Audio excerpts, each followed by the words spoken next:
Hello everyone, I am the storyteller and I am here to help you today. I know you use this video to fall asleep, so before that, like the video and subscribe to the channel. Also, where are you from and what time are you watching? Now get comfortable and relax. I never thought I'd be afraid of a man in a hard hat. But here I was, crouched behind my living room curtains, heart pounding, as I watched him circle my house like a vulture eyeing its prey. It started as an ordinary Tuesday. I was working from home, buried in spreadsheets and conference calls, when a flash of yellow caught my eye. Glancing out the window, I saw a man in a utility worker's uniform standing on the sidewalk, clipboard in hand. He seemed to be examining the houses on our street, jotting down notes as he went. I didn't think much of it at first. Utility workers were a common sight in our neighborhood, always checking meters or trimming trees away from power lines. But as the day wore on, I noticed he was still there, lingering far longer than seemed necessary. By mid-afternoon, my curiosity had turned to unease. The man had been out there for hours, his attention focused solely on my house. I watched as he paced back and forth, scribbling furiously on his clipboard. Occasionally, he'd pause to stare at my windows, as if trying to peer inside. I double-checked the calendar on my fridge. No, I hadn't forgotten about any scheduled maintenance. We hadn't reported any issues either. So why was he so fixated on our property? As the sun began to set, casting long shadows across my front lawn, I decided to confront him. I stepped outside, plastering on a friendly smile. "Can I help you with something?" I called out.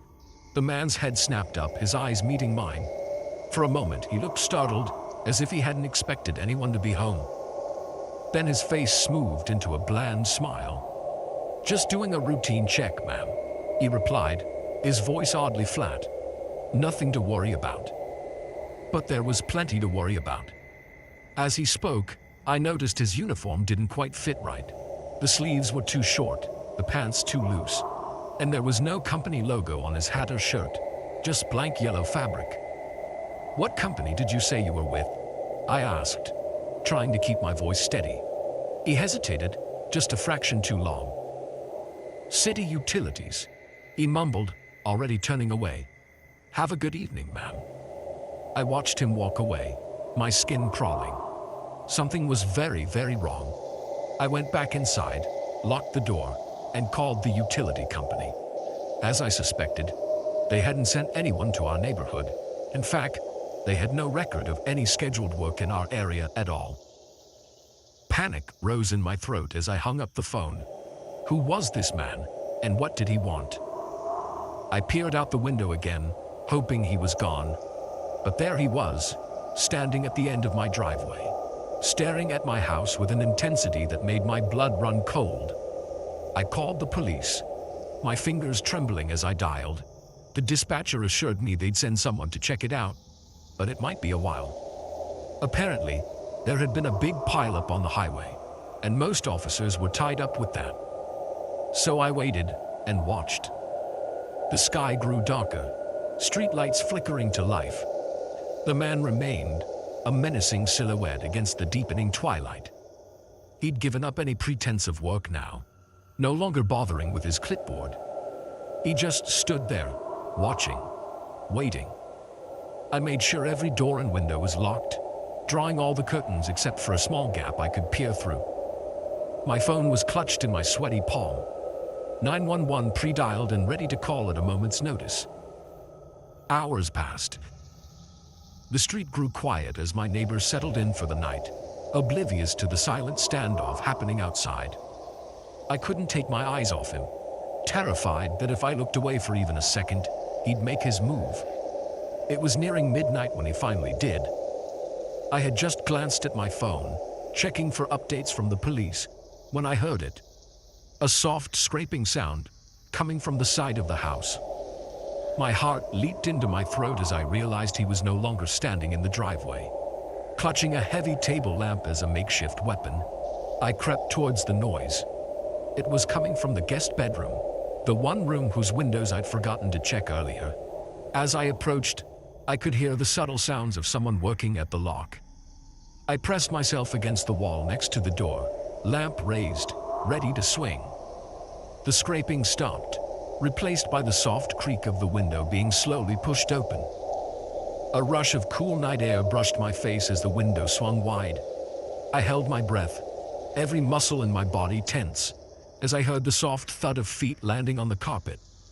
For a moment, all was silent. Then, a beam of light cut through the darkness as he switched on a flashlight. I could see his shadow, distorted and monstrous, stretching across the floor. He took a step forward, and another. The floorboards creaked under his weight. He was getting closer to the door, closer to where I was hiding.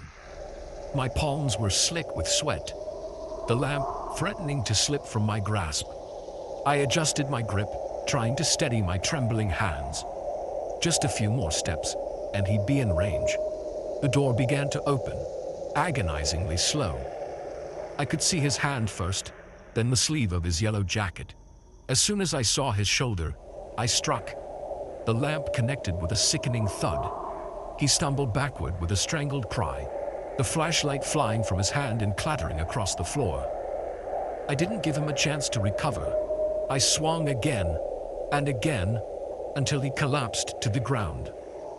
Breathing heavily, I fumbled for the light switch. The room flooded with light, revealing the man sprawled on the floor. Blood trickled from a gash on his forehead, his eyes closed.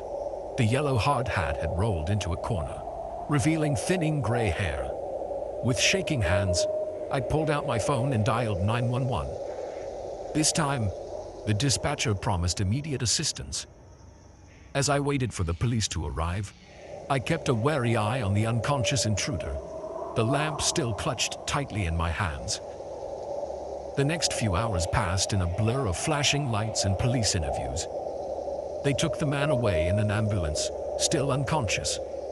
As one officer bagged the man's tools as evidence, another sat with me in the kitchen, taking my statement. "You did the right thing," he assured me, his voice kind. "This guy's a known burglar. We've been trying to catch him for months. He likes to pose as utility workers to case houses during the day, then break in at night." Relief washed over me, but it was quickly followed by a wave of nausea. I'd been right to be suspicious, right to be afraid. But how close had I come to becoming another one of his victims? As the police finished up and prepared to leave, the officer paused at my door. "You should think about getting a security system," he suggested, "just in case." I nodded numbly, knowing I wouldn't be able to sleep without one now. As I closed the door behind him, I caught a glimpse of my reflection in the hallway mirror. My face was pale, my eyes wide with lingering fear. I hardly recognized myself. I spent the rest of the night sitting in my living room, every light in the house blazing. Sleep was out of the question.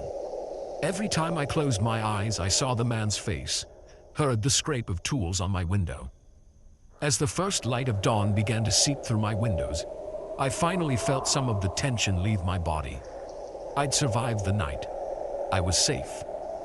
But as I walked to the kitchen to make a much-needed cup of coffee, a thought stopped me cold. The officer had said, "We've been trying to catch him for months." Months of this man watching houses, breaking in, terrorizing people like me. How many other women had stood where I stood, watching a stranger watch their homes? How many had felt the same fear, the same helplessness? And how many hadn't been as lucky as I was? I thought about all the times I'd ignored my instincts, brushed off feelings of unease as paranoia. Never again, I vowed. From now on, I would trust my gut, no matter what. As I sipped my coffee, I opened my laptop and began researching security systems. I had work to do, a house to fortify, a sense of safety to rebuild. The man in the hard hat was gone, but I knew there would be others. Next time, I would be ready. The silence of the wilderness was supposed to be peaceful. Instead, it became the soundtrack to my terror as I stared at the strange footprints circling my tent, my breath catching in my throat with each twig snap in the darkness beyond. I'd always been a city girl at heart, more comfortable with the hum of traffic than the chirping of crickets. But when my therapist suggested a solo camping trip to help with my anxiety, I decided to give it a try. Reconnect with nature, she said. Find your inner peace. If only she could see me now, huddled in my sleeping bag, jumping at every sound. The day had started well enough. I'd found a beautiful spot by a small stream, far from the designated campgrounds. I wanted solitude, and I'd certainly found it. The sun filtered through the leaves as I set up my tent, humming to myself and feeling proud of my newfound outdoorsiness. As evening fell, I built a small fire, feeling like a regular survivalist as I roasted marshmallows and watched the stars come out. The night was clear, the Milky Way stretching across the sky in a way I'd never seen in the city. Maybe my therapist was onto something after all. I crawled into my tent around midnight, tired but content. The sounds of the forest, the rustle of leaves, the distant hoot of an owl, lulled me to sleep. But sometime in the early hours of the morning, I jerked awake, my heart pounding. At first, I couldn't pinpoint what had woken me. Then I heard it, a soft crunching sound like footsteps on leaves. It was close, too close. I held my breath, straining my ears. The footsteps circled my tent slowly, deliberately. This was no curious deer or raccoon. Whatever was out there was big, and it moved with purpose. I wanted to call out, to ask who was there, but fear had frozen my voice. The footsteps completed a circuit around my tent, then stopped right outside the entrance. I could see a shadow through the thin fabric, looming and motionless. Seconds stretched into minutes. I lay there, barely breathing, waiting for something. A voice, more footsteps, the zip of my tent opening. But there was nothing. Just that shadow, standing silent and still. Then, as suddenly as it had appeared, the shadow moved away. I heard the footsteps retreating, fading into the distance. Only when I could no longer hear them did I let out the breath I'd been holding, my body shaking with delayed panic. I wanted to convince myself it had been a dream, a figment of my anxious imagination. But as the first light of dawn began to seep through my tent, I knew I had to face whatever was out there. With trembling hands, I unzipped the tent and peeked out. The forest looked peaceful in the early morning light, birds beginning their dawn chorus. For a moment, I felt foolish for my fear. Then I looked down. Footprints. Large, distinctly human footprints circled my tent. They weren't there when I'd gone to sleep. My blood ran cold as I followed their path with my eyes, seeing how they led right up to my tent's entrance before moving away again. Someone had been here, watching me sleep. I scrambled out of the tent, my eyes darting around the clearing. That's when I saw it, a flash of movement between the trees, a figure, dark and indistinct, darting out of sight. "Hey," I called out, my voice hoarse with fear. "Who's there?" Silence was my only answer, but I knew what I'd seen. Someone was out there, hiding, watching. My hands shook as I tried to break down my tent, my eyes constantly scanning the tree line. Every rustle of leaves, every snapping twig made me flinch. I had to get out of here, back to my car, back to civilization. In my haste, I snagged the tent on a root, ripping a long tear in the fabric. Any other time, I would have been upset about damaging my expensive gear. Now, I couldn't care less. I stuffed everything haphazardly into my backpack, not bothering to pack properly. As I shouldered my bag and turned to leave, I saw it again. A shadow moving between the trees, closer this time. I caught a glimpse of pale skin, of eyes reflecting the early morning light. I ran. Branches whipped at my face as I crashed through the underbrush, my breath coming in ragged gasps. I had a vague idea of which direction I'd come from yesterday, but in my panic, all the trees looked the same. I could hear something moving in the forest behind me, keeping pace. It wasn't trying to catch me. Not yet. It was hurting me. I realized with growing horror. Whenever I tried to veer left or right, I'd hear movement from that direction, forcing me back on course. My lungs burned, my legs ached, but I didn't dare stop. I broke through a line of trees and found myself in another clearing. For a moment, hope surged through me. This was where I'd parked my car. But as I looked around wildly, my hope turned to ash. This wasn't the same clearing. There was no car, no road, nothing but more trees and untouched wilderness. I spun around trying to get my bearing when I saw them. 3 figures stood at the edge of the clearing, partially hidden by the trees. They were human in shape, but something about their posture, the way they stood unnaturally still, sent chills down my spine. "Who are you?" I shouted, my voice cracking. "What do you want?" They didn't respond, didn't move, just stood there watching. I backed away slowly, my eyes never leaving them. My back hit a tree, rough bark scraping my skin through my thin t-shirt. I was trapped. The figures began to move forward, emerging from the shadows of the forest. I could see them clearly now, and I almost wished I couldn't. Their clothes were tattered and filthy, hanging off emaciated frames. Their skin was pale, almost gray, stretched tight over jutting bones. But it was their eyes that made my blood run cold. They were too wide, too bright, filled with a feral hunger that was anything but human. A scream built in my throat, but before it could escape, a hand clamped over my mouth from behind. I hadn't even heard anyone approach. "Quiet," a voice hissed in my ear, "unless you want them to hear." I froze, torn between the threat in front of me and the unseen person behind me. The hand slowly lifted from my mouth. "Who?" I began to ask, but the voice cut me off. "No time. Follow me if you want to live." The owner of the voice stepped into view. It was a man older, with a wild beard and clothes that had seen better days. He looked like he belonged in the wilderness, but his eyes were kind, sane. He held out his hand to me. I glanced back at the approaching figures, then at the man's outstretched hand. I didn't have much choice. I took it.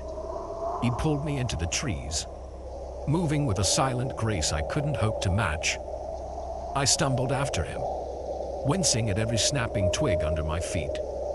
But he seemed to know where to step, how to move without making a sound. We ran for what felt like hours, the man leading me through the forest with unerring confidence. Eventually, we reached a small cabin, so well hidden among the trees I wouldn't have seen it if we weren't right on top of it. The man ushered me inside, quickly barring the door behind us. Only then did he turn to me, his face grave. "You're lucky I found you," he said. "Those things, they've been hunting these woods for months now.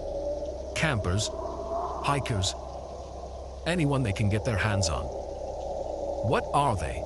I asked, my voice barely above a whisper. He shook his head. "I don't know. They showed up after that big storm last winter. Been here ever since. They're smart, cunning, and they're always hungry." I sank into a chair, my legs finally giving out. How do we get out of here?" "We wait," he said, moving to the window and peering out. "They don't like the sunlight much. Once it's high noon, we make a run for it.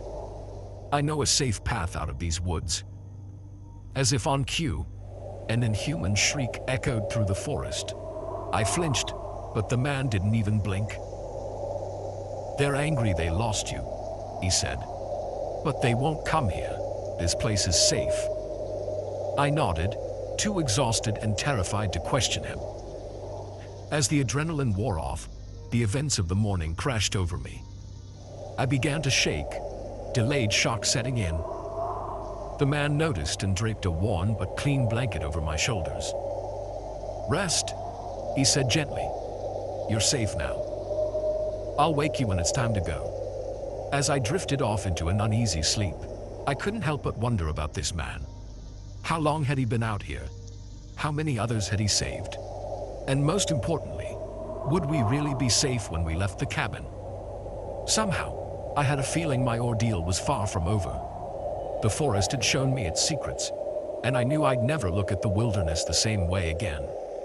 My last thought before sleep took me was of my therapist. Reconnect with nature, she'd said. Well, I'd certainly done that, but this connection was one I'd spend the rest of my life trying to forget.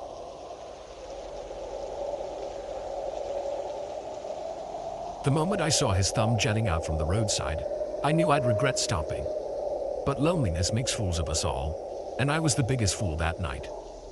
The highway stretched before me, an endless ribbon of asphalt cutting through the darkness. I'd been driving for hours, the monotony of the journey broken only by the occasional flicker of my headlights catching a road sign or the eyes of some nocturnal creature. It was nearing midnight, and I was still hours away from home. The radio had long since devolved into static, leaving me alone with my thoughts and the hypnotic hum of tires on pavement. That's probably why I noticed him so quickly. Any change in the landscape was a welcome distraction from the mind-numbing boredom of the drive. He was standing on the shoulder, arm outstretched, thumb raised in the universal signal of a hitchhiker. As I drew closer, my headlights illuminated him fully. He looked ordinary enough, mid-30s, jeans and a worn jacket, a small backpack at his feet. His face wore a hopeful expression as I approached. I should have kept driving. Every instinct, every late-night news story, every warning from my parents screamed at me to press on the gas and leave him in my rearview mirror. But something made me slow down. Maybe it was the lateness of the hour, or the emptiness of the road. Maybe it was just simple human compassion. Whatever the reason, I found myself pulling onto the shoulder, gravel crunching under my tires as I came to a stop. The man jogged up to my passenger window, a grateful smile on his face. I rolled down the window, just a crack. "Where are you headed?" I asked, trying to keep my voice casual. "Next town over, if that's all right," he replied. His voice was pleasant, with a slight southern drawl. "Name's Mike. I appreciate you stopping. Not many folks would this time of night." I hesitated for a moment, then reached over and unlocked the passenger door. "Hop in," I said, immediately wondering if I was making a huge mistake. Mike settled into the seat beside me, his backpack between his feet. "Thanks again," he said as I pulled back onto the highway. My car broke down a few miles back. Couldn't get a signal on my phone out here. I nodded, keeping my eyes on the road. "No problem. It's a lonely stretch. Couldn't just leave you out there." We drove in silence for a few minutes. I could feel Mike glancing at me occasionally, but I kept my gaze forward. The silence grew uncomfortable, so I cleared my throat. "So, what brings you out this way?" Mike shifted in his seat. "Oh, just passing through. Visiting family." Something about the way he said it made me glance over. His eyes met mine, and for a split second I saw something there that made my blood run cold. It was gone in an instant, replaced by a friendly smile. But I couldn't shake the feeling that something was very, very wrong. I turned back to the road, my hands tightening on the steering wheel. "Must be nice," I said, trying to keep my voice steady. "Visiting family, I mean." Mike hummed in agreement. "Oh yes, very nice. They're always so welcoming." The way he emphasized the last word sent a shiver down my spine. I tried to tell myself I was being paranoid, that the late hour and the strangeness of the situation were playing tricks on my mind. But then I noticed Mike's hand. It was resting on the seat between us, and it was clenched into a tight fist. His knuckles were white, the tendons standing out on the back of his hand. It was the hand of someone barely containing some powerful emotion, rage, or excitement, or both. My heart began to race. I needed to get him out of my car. But we were miles from anywhere. No houses, no gas stations, nothing but empty fields and darkness on either side of the highway. "So," Mike said, his voice suddenly much closer. I realized he had leaned towards me. "You always pick up strangers in the middle of the night." I swallowed hard. "Not usually, no. Guess I'm just a good Samaritan." Mike chuckled, a low, humorless sound that made the hair on the back of my neck stand up. "Good Samaritan, I like that. You know where I come from." We have a saying about good Samaritans. I didn't want to ask Heinz, but I heard myself speak anyway. What's that? We say they're usually the easiest marks. The change in his voice was immediate and terrifying. Gone was the friendly southern drawl, replaced by a cold, hard edge that left no doubt about his intentions. I felt something press against my side. I didn't need to look to know it was a knife. Here's what's going to happen, Mike said, his voice eerily calm. You're going to keep driving until I tell you to stop. Then you're going to give me your wallet, your phone, and your car keys. If you do exactly as I say, you might just walk away from this. Understand? I nodded, not trusting myself to speak. My mind was racing, trying to figure a way out of this nightmare. There were no other cars on the road, no one to signal for help. Even if there were, how could I alert them without Mike noticing? We drove on in tense silence, the knife a constant pressure against my ribs. I kept waiting for headlights to appear behind us, for some miraculous rescue. But the road remained empty, after what felt like hours but was probably only minutes. Mike spoke again. Turn off here, he said, nodding towards an approaching exit. I hesitated. The exit led to a dark, tree-lined road. If I turned off the highway, any slim chance of help would vanish. The knife pressed harder. I said, turn off. Swallowing my fear, I flicked on my turn signal and took the exit. The new road was narrow and winding, the trees on either side forming a dark tunnel. My headlights seemed feeble against the pressing darkness. Stop the car, Mike ordered after we'd gone about a mile down this new road. I eased onto the brake, bringing the car to a stop on the shoulder. My heart was pounding so hard I was sure Mike could hear it. Now, give me your wallet and phone. Slowly.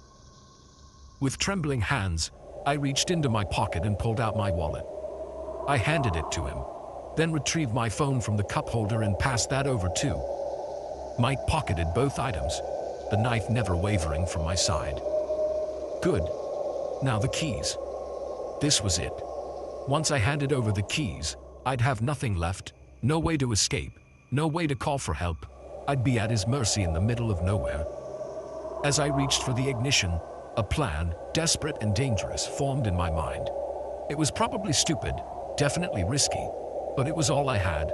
I turned the key, killing the engine. But instead of removing it, I suddenly slammed my hand down on the horn. The blaring noise shattered the silence of the night. Mike, startled by the sudden sound, jerked back. In that moment of distraction, I threw open my door and tumbled out of the car. I hit the ground hard, the impact knocking the wind out of me, but adrenaline and fear propelled me forward. I scrambled to my feet and ran, plunging into the dark woods beside the road. Behind me, I heard Mike cursing, the car door slamming, then footsteps crashing through the underbrush. He was coming after me. I ran blindly through the trees, branches whipping at my face, roots threatening to trip me with every step. I had no idea where I was going, no plan beyond on away. Away from Mike, away from the knife, away from the terror that gripped my heart. I don't know how long I ran. Time lost all meaning in that dark forest. But eventually, I burst through the tree line and found myself on another road. This one was wider, better maintained, and in the distance I could see lights, civilization, safety. I ran towards those lights like my life depended on it, because it did. As I got closer, I realized it was a truck stop. Never in my life had I been so happy to see a gas station and a cheap diner. I burst through the door of the diner, startling the few patrons inside. "Please," I gasped, struggling to catch my breath. "I need help. Someone's after me." The next few hours passed in a blur. Police were called, statements were taken, search parties were sent out, but they never found Mike. It was like he had vanished into the night, taking my wallet, my phone, and my sense of security with him. As I sat in the police station, a shock blanket around my shoulders, I couldn't stop shaking. Not just from the cold or the adrenaline crash, but from the realization of how close I'd come to. I didn't even want to think about what might have happened. The detective taking my statement laid a gentle hand on my arm. "You're safe now," she said softly. You did good. You survived. I nodded, but I knew the truth. I might have escaped.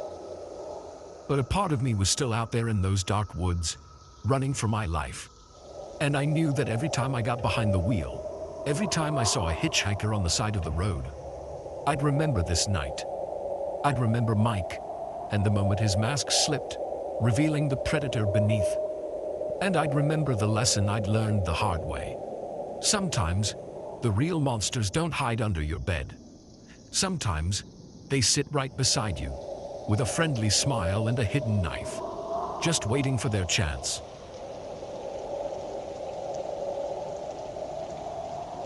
The moment my fingers brushed against that hidden latch, I knew I'd stumbled onto something I was never meant to find. But curiosity is a powerful force. And as I heard those heavy footsteps descending the stairs, I realized it might just be the death of me. It was supposed to be a simple favor for a friend. Sarah had asked me to house sit for her while she was away on a 2-week business trip. Just water the plants, feed the cat, and make sure the place doesn't burn down, she'd said with a laugh. Easy enough, I thought. The first few days were uneventful. Sarah's cat, Mr. Whiskers, was standoffish but manageable. The plants were all still alive. I spent most of my time working on my laptop or binge-watching shows on Sarah's impressive TV setup. It wasn't until the 4th night that things took a turn for the strange. I was in the kitchen, rummaging through the fridge for a midnight snack, when I heard it. A soft thud like something heavy being dropped, coming from somewhere below me. At first I dismissed it. Old houses make noises, right? But then I heard it again, louder this time. It was definitely coming from beneath the house. I knew Sarah's place had a basement. I'd seen the door next to the kitchen when I first arrived. But she'd told me there was nothing down there except old junk, and that I wouldn't need to go down for any reason. Curiosity piqued. I approached the basement door. It was locked, which struck me as odd. Who locks a basement door in their own home? I tried to push the thought aside, to go back to bed and forget about it. But the noises continued, soft but persistent. Before I knew what I was doing, I was searching for the key. I found it on top of the door frame, hidden behind a layer of dust. My hand trembled slightly as I inserted it into the lock. The door creaked open, revealing a set of steep stairs descending into darkness. I flicked the light switch, but nothing happened. Great. I pulled out my phone, turning on the flashlight app, and began my descent. The basement was cluttered, just as Sarah had said. Boxes piled high, old furniture draped in sheets, the usual basement stuff. But as I swept my phone's light across the room, something caught my eye. A section of the wall looked different. The paint was fresher, newer than the rest. I approached it, running my hand along the surface. That's when I felt it, a small, almost imperceptible bump. A hidden latch. My heart raced as I pressed it. There was a soft click, and a section of the wall swung inward, revealing a small, secret room. The beam of my flashlight illuminated a scene that made my blood run cold. The room was tiny, no bigger than a closet. But it was what was in the room that horrified me. The walls were covered in photographs, hundreds of them, overlapping, creating a disturbing collage. They were all of people, men, women, children, in various states of distress. Some were clearly taken without the subject's knowledge. Others, I couldn't bear to look at too closely. In the center of the room was a small table. On it lay a journal, open to a page filled with cramped, frenzied writing. I leaned in closer, my eyes whitening as I read. Subject 27 lasted longer than expected. Notes on improved technique. I slammed the journal shut, my stomach churning. This couldn't be real. This couldn't be Sarah's. Sweet, funny Sarah who baked cookies for the neighborhood kids and volunteered at the animal shelter. It had to be some sick joke, or maybe I was dreaming. But I knew, deep down, that this was all too real. I was so absorbed in my horrified thoughts that I almost missed it. The sound of a key turning in the lock upstairs. My blood turned to ice. Sarah wasn't due back for another week and a half. I hadn't invited anyone over, which meant heavy footsteps on the floor above. Slow, deliberate. They paused at the top of the basement stairs. I panicked. I couldn't go back the way I came. Whoever was up there would see me. But I couldn't stay in this tiny room either. I was trapped. The footsteps began descending the stairs. Slow, agonizing. Each step made the old wood creak and groan. I looked around frantically, searching for somewhere, anywhere to hide. The room was too small, too exposed. My eyes landed on a large wardrobe in the main part of the basement. It was my only chance. I slipped out of the secret room, carefully closing the hidden door behind me. As quietly as I could, I crept towards the wardrobe. Each step felt like an eternity, the sound of my own heartbeat thundering in my ears. I reached the wardrobe and yanked open the door, wincing at the slight squeak of its hinges. I climbed inside, pulling the door closed just as the basement lights flickered on.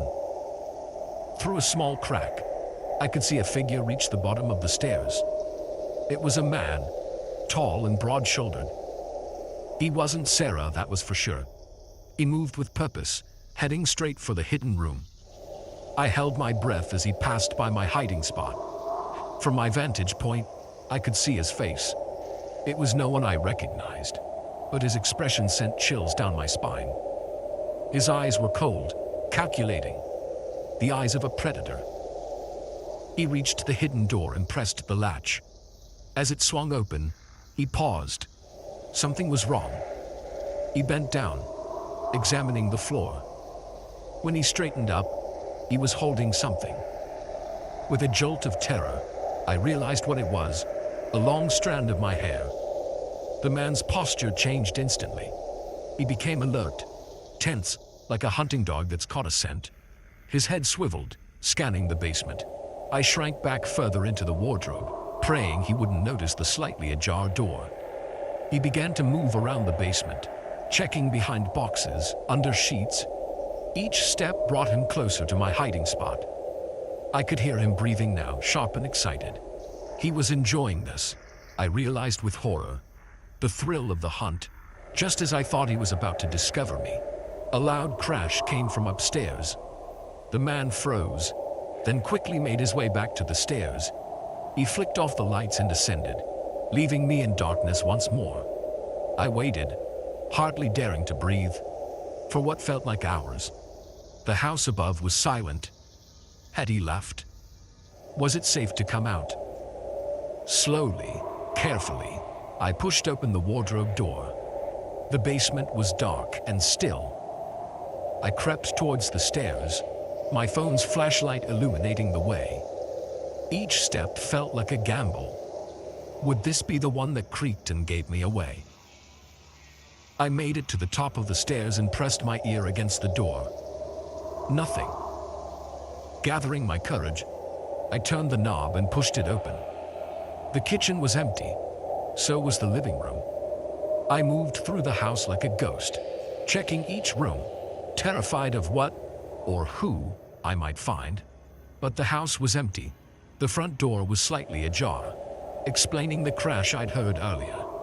Mr. Whiskers must have knocked something over in his escape. I didn't waste any time. I grabbed my keys and wallet and ran for my car. As I peeled out of the driveway, I saw a figure step out from behind a tree across the street. The man from the basement. He watched me drive away, and even from a distance I could see the smile on his face. A promise. This wasn't over. I drove straight to the police station. The officers listened to my story with increasing alarm.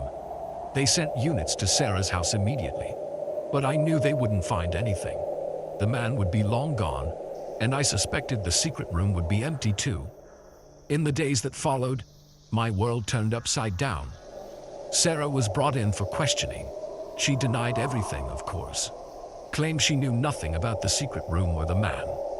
But the evidence was mounting against her. As for me, I couldn't shake the feeling of being watched. Every shadow held a potential threat.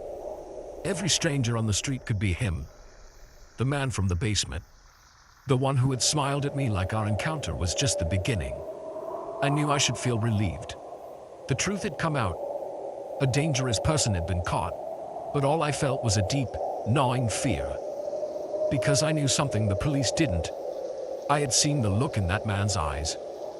This was a game to him, and it was far from over. Every night, I double-checked my locks. Every morning, I scanned the street before leaving my house. And every day I wonder, when will I see him again? And what will happen when I do? The basement may be behind me, but its shadows still linger. And somewhere out there, a predator waits, ready to step out of those shadows once more. The knock came at midnight. 3 sharp raps that cut through the silence of my empty house. I froze, remote in hand, the late-night movie forgotten as I stared at the front door. Who could be calling at this hour? And why did the sound fill me with such inexplicable dread? I'd always been a bit of a night owl, preferring the quiet solitude of the wee hours to the hustle and bustle of daytime. My job as a freelance graphic designer allowed me this luxury, and I'd grown accustomed to the rhythm of my nocturnal lifestyle. But this was different. Setting down the remote, I cautiously approached the door. Through the peephole, I could see a small figure standing on my porch. The porch light cast a harsh glow, and it took my eyes a moment to adjust. When they did, I felt my breath catch in my throat. It was a young girl, maybe 9 or 10 years old. She was soaked to the bone, her blonde hair plastered to her face. But it wasn't her bedraggled appearance that sent a chill down my spine. It was her eyes. Even through the distortion of the peephole, I could see they were wide, too wide, and they didn't blink. "Please let me in," she called, her voice high and trembling. It sounded rehearsed somehow, like she was reading from a script. I stood frozen, my hand on the doorknob. Every instinct screamed at me not to open the door. But how could I leave a child out in the rain? What if she was in trouble? "Are you okay?" I called through the door. "Where are your parents?" "Please," she repeated, ignoring my questions. "I'm cold. Let me in." Something was very, very wrong. Her voice didn't match her appearance. It was too controlled, too even for a child who should be panicking in this situation. "I'm calling the police," I said, reaching for my phone. "They'll help you find your parents." As I dialed, I kept my eye on the peephole. The girl's expression didn't change. She didn't react to my words at all.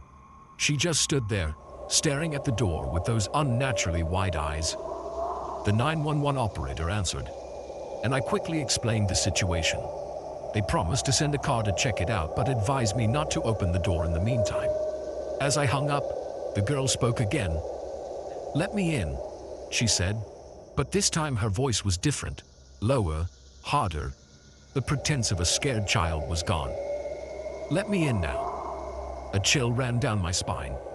This was no lost child. Whatever was on my porch, it wasn't human. At least, not entirely. I backed away from the door, my heart pounding. The girl, or whatever it was, began to knock again. The sound was no longer the timid rapping of small fists. It was heavy, insistent. The door shook in its frame. "Let me in." The voice was changing, deepening with each word. "You can't keep me out forever." I retreated to the living room, grabbing my laptop on the way. With shaking hands, I began to search online for any similar experiences. To my horror, I found dozens of accounts. All described the same thing. A child at the door late at night, begging to be let in. Those who opened their doors were never heard from again. The pounding at the door grew louder. I could hear wood splintering. Whatever was out there, it was trying to break in. I ran to the kitchen, frantically searching for a weapon. I settled on a large knife, though I had no idea if it would be effective against whatever this was. A crash from the front of the house told me the door had given way. Heavy footsteps echoed through the house. They didn't sound like they belonged to a child anymore. I pressed myself against the kitchen wall, knife clutched to my chest. The footsteps grew closer. A shadow fell across the kitchen threshold. What stepped into view made my blood run cold. It was no longer the little girl from the porch. The creature before me was tall, impossibly thin, with limbs that seemed too long for its body. Its skin was pale, almost translucent, stretched tight over an angular frame. But its face was still that of the little girl, though distorted now. The eyes were even wider, black and bottomless. The mouth was stretched into an unnatural grin filled with needle-sharp teeth. "Found you," it said, its voice a horrifying mix of child and monster. I didn't think, I just acted. I lunged forward, slashing with the knife. The blade connected, but instead of blood, a thick black ichor oozed from the wound. The creature howled, more in anger than pain. It lashed out, its arm elongating impossibly to swipe at me. I ducked, feeling the air whoosh above my head. I scrambled past it, heading for the front door. If I could just get outside, but it was faster. It cut me off, blocking the exit. "No leaving," it growled. "You're mine now." I was trapped. My mind raced, searching for a way out. Then I remembered something I'd read online. One account had mentioned salt. It was a long shot, but I was out of options. I dove for the kitchen, the creature hot on my heels. I yanked open a cabinet, my hand closing around the container of salt just as I felt cold fingers grasp my shoulder. I spun around, flinging salt directly into its face. The effect was immediate and shocking. The creature reeled back, shrieking in agony. Where the salt touched, its skin sizzled and smoked. I didn't waste the opportunity. I ran, salt clutched in one hand, knife in the other. I made it to the front door and out into the night. The rain had stopped, and the street was eerily quiet. Behind me, I heard the creature's enraged howl. I ran faster than I ever had in my life, not daring to look back. I ran until my lungs burned and my legs felt like jelly. Only then did I slow down, gasping for breath. I found myself in the town center. The 24-hour diner was open, a beacon of normalcy in this nightmare. I stumbled inside, collapsing into a booth. The waitress looked at me with concern, probably taking in my wild eyes and the knife I was still clutching. "Honey, are you okay?" she asked, approaching cautiously. I opened my mouth to respond, to tell her everything, but the words wouldn't come. How could I explain what had just happened? Who would believe me? I'm fine, I managed to say. Just had a scare. "Can I use your phone? I need to call the police." She nodded, handing me the diner's cordless phone. As I dialed, I glanced out the window. For a moment, I thought I saw a pale face peering out from behind a parked car, eyes wide and unblinking. But when I looked again, it was gone. The police arrived quickly. I gave them a sanitized version of events, leaving out the supernatural elements. I told them an intruder had broken into my home, that I had managed to fight them off and escape. They took my statement and promised to check out my house. I spent the rest of the night in the diner, jumping at every sound, flinching at every shadow. When dawn finally broke, I felt a weight lift off my shoulders. Whatever that thing was, I had a feeling it couldn't operate in daylight. The police called to inform me that they had found signs of a break-in at my house, but no intruder. They advised me to stay with friends or family while they investigated further. I nodded numbly, knowing I could never return to that house. I didn't know what that creature was or why it had chosen me, but I knew this wasn't over. It was still out there, waiting. As I left the diner, I caught sight of my reflection in the window. I looked haggard, with dark circles under my eyes and a haunted expression. But what made my blood run cold was what I saw behind me. There, across the street, stood a little girl. She was dry now, her blonde hair neatly combed. She smiled at me, her eyes wide and unblinking. As I watched, her grin widened, revealing rows of sharp, needle-like teeth. I blinked, and she was gone. But I knew the truth. This was far from over. The creature had my scent now, and it wouldn't stop until it had me. I walked away from the diner on shaky legs, unsure of where to go or what to do next. One thing was certain, I would never again answer a knock at the door after midnight. Some visitors, once invited, never truly leave.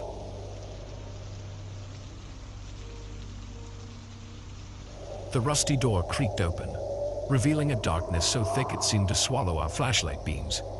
We should have turned back right then, but the thrill of urban exploration, the promise of a great story to tell, pushed us forward. We had no idea we were walking into a nightmare.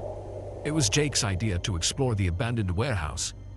He'd always been the adventurous one in our group, always pushing us to try new things, to seek out the next adrenaline rush. When he showed us the online forum post about the old Riverside manufacturing plant, his eyes gleamed with excitement. "Come on, guys," he pleaded.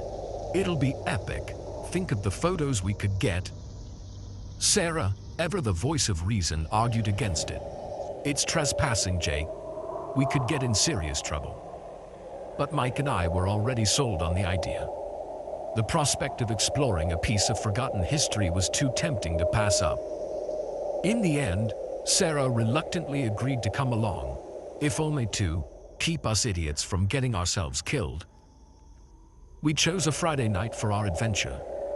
The warehouse was on the outskirts of town, far from prying eyes. As we approached in Jake's beat-up Jeep, the building loomed before us, a hulking shadow against the night sky.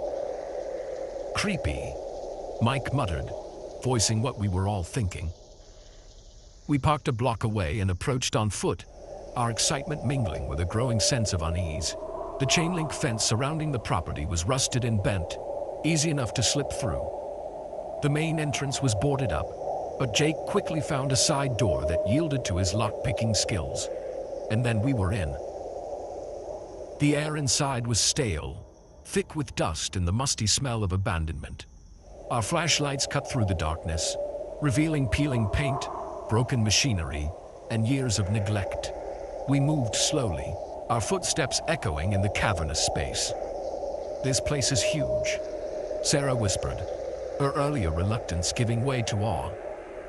We explored the ground floor, snapping photos and marveling at the remnants of the factory's past.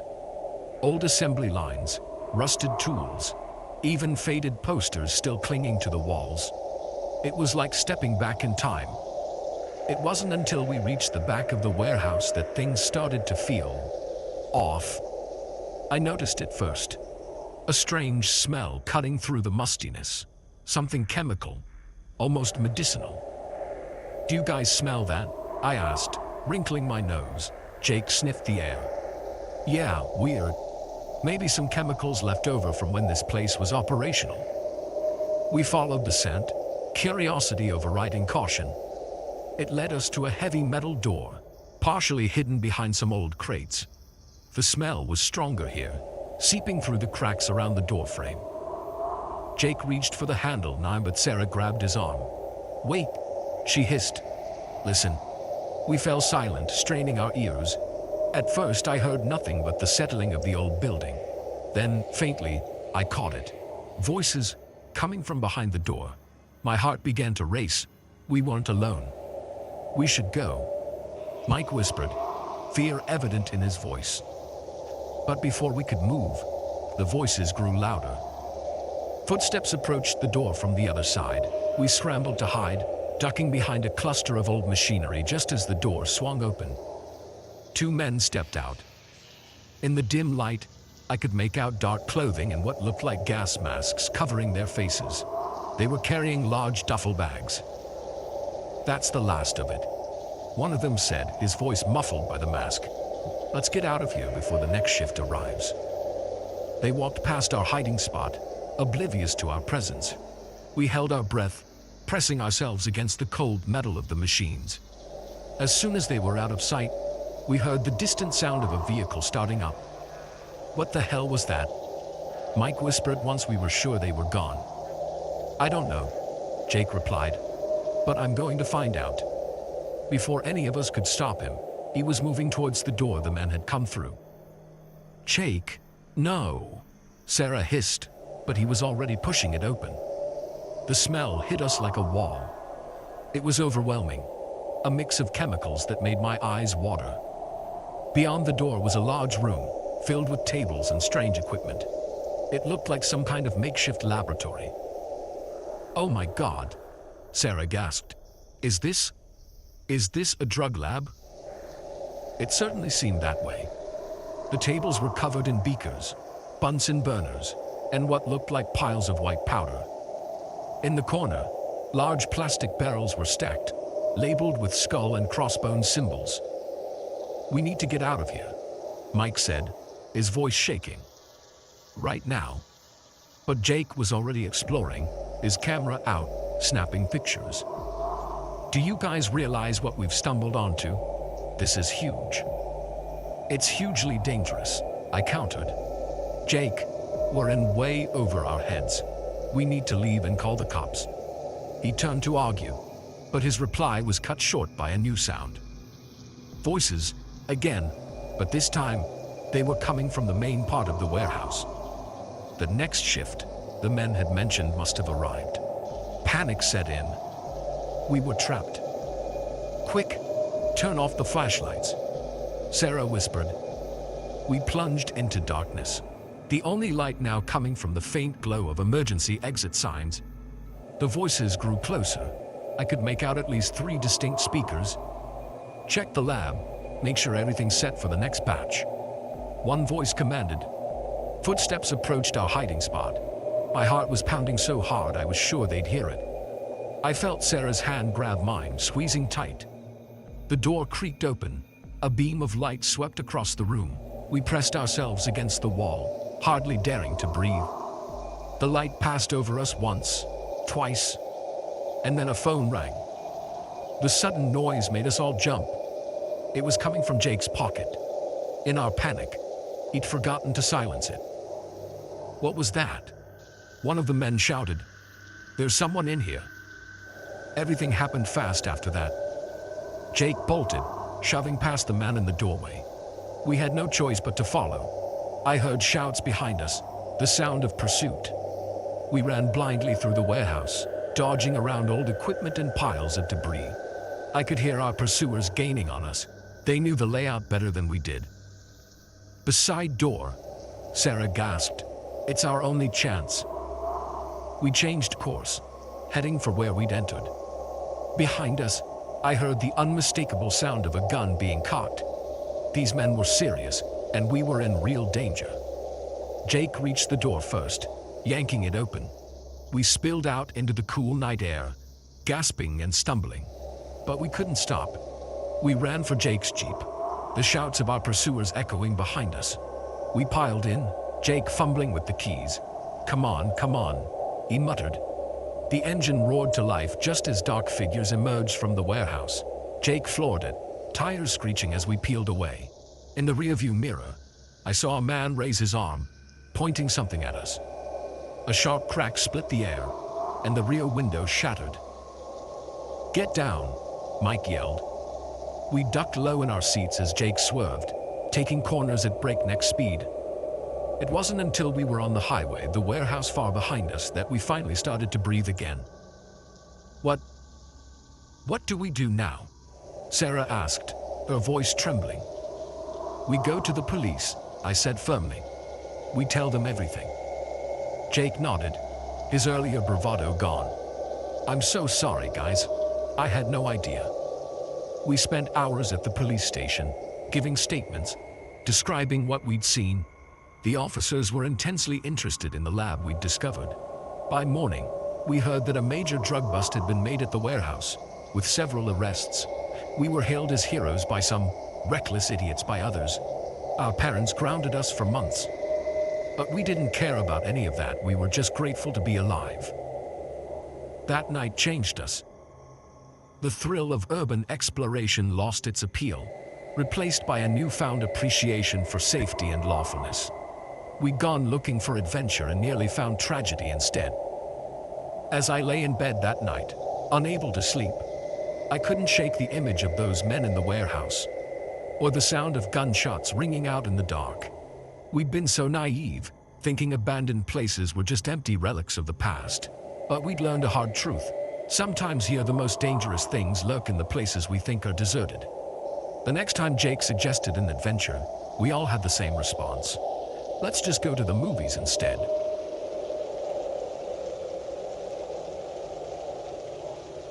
The first drop of blood on the motel carpet should have been my cue to run.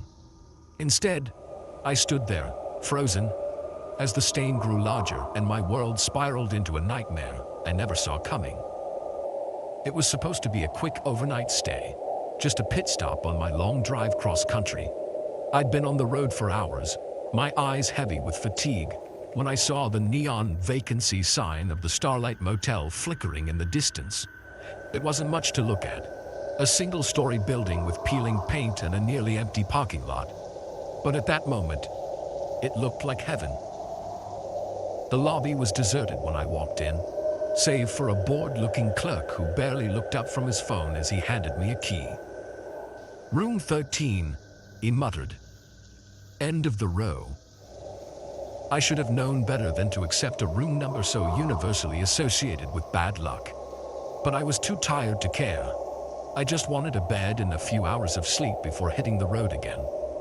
Room 13 was about what I expected, shabby but clean enough, with faded floral wallpaper and a bed that had seen better days. I dropped my bag, kicked off my shoes, and fell into bed, asleep almost before my head hit the pillow. I'm not sure how long I slept before the noises woke me. At first, I thought I was dreaming. Muffled shouts, a thud, the sound of breaking glass. But as I blinked awake, I realized the sounds were coming from the room next door, probably just a drunk couple fighting. I muttered to myself, pulling the pillow over my head. But the noises continued, growing louder and more frantic. There was another crash, followed by a scream that made my blood run cold. I sat up, fully awake now, my heart pounding. This wasn't just some petty argument. Someone was in trouble. I grabbed my phone, ready to call for help, when suddenly everything went quiet. The silence was somehow worse than the noise had been, heavy with a sense of foreboding that made the hair on the back of my neck stand up. I crept to the wall, pressing my ear against it, straining to hear something, anything. For a moment, there was nothing. Then, faintly, I heard what sounded like dragging, followed by the creak of a door opening and closing. My mind raced. Should I call the police? Go check it out myself? I was still debating when I heard a soft knock at my own door. Cautiously, I approached, peering through the peephole. The hallway looked empty, but something made me hesitate to open the door. Instead, I called out, "Who's there?" No answer. I waited a few more seconds, then slowly turned the handle, opening the door just a crack. The hallway was indeed empty, but as I glanced down, my breath caught in my throat. There, on the dingy carpet, was a small, dark stain. As I watched, it grew larger, a drop of liquid falling from somewhere above to join it. With trembling fingers, I reached out and touched the stain. My fingertips came away red. Blood. I slammed the door shut, my heart racing. This couldn't be happening. Things like this didn't happen in real life, only in movies or crime novels. But the evidence was there on my fingers, undeniable and terrifying. I grabbed my phone again, dialing 911 with shaking hands. But before I could hit call, I heard it. Footsteps in the hallway, approaching my door. I froze, the phone still in my hand. The footsteps stopped right outside. Then, slowly, the handle began to turn. In a panic, I dropped the phone and lunged for the door, throwing the security chain on just as it started to open. The door hit the chain with a metallic clang, stopping only inches open. Through the gap, I could see a man's face, pale, with dark, wild eyes. Blood streaked one side of his face, dripping from his chin onto the carpet. "Let me in," he said, his voice low and raspy. "I need help." Every instinct screamed at me to keep the door closed, to call the police, to get as far away from this man as possible. But a small part of me wondered, what if he really was hurt?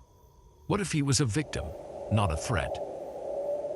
"I'm calling an ambulance," I said, trying to keep my voice steady.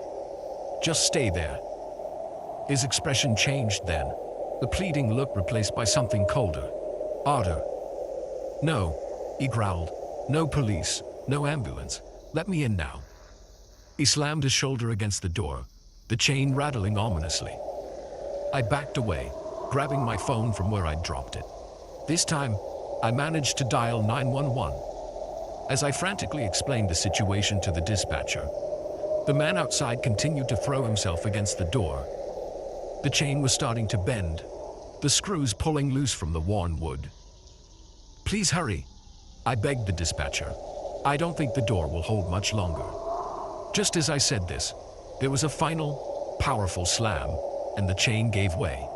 The door flew open, revealing the man in all his terrifying glory. He was covered in blood, his clothes torn, a wild look in his eyes that spoke of desperation and danger. I scrambled backwards, looking for something, anything to use as a weapon. My hand closed around the bedside lamp, and I yanked it free, brandishing it in front of me like a club. "Stay back," I warned, my voice shaking. "The police are on their way." He laughed, a chilling sound devoid of any real humor. "They won't get here in time," he said, advancing slowly. "No one's coming to save you." I swung the lamp as he lunged forward, catching him on the side of the head. He staggered but didn't fall, instead grabbing the lamp and wrenching it from my grasp. It crashed to the floor, leaving us in semi-darkness, the only light now coming from the parking lot through the open door. I made a break for it, trying to dodge past him to the door, but he was too quick. His hand shot out, grabbing my arm with bruising force. I screamed, kicking and clawing, fighting with everything I had. We grappled, crashing into furniture, knocking over the small table, sending the TV to the floor with a crash of broken glass.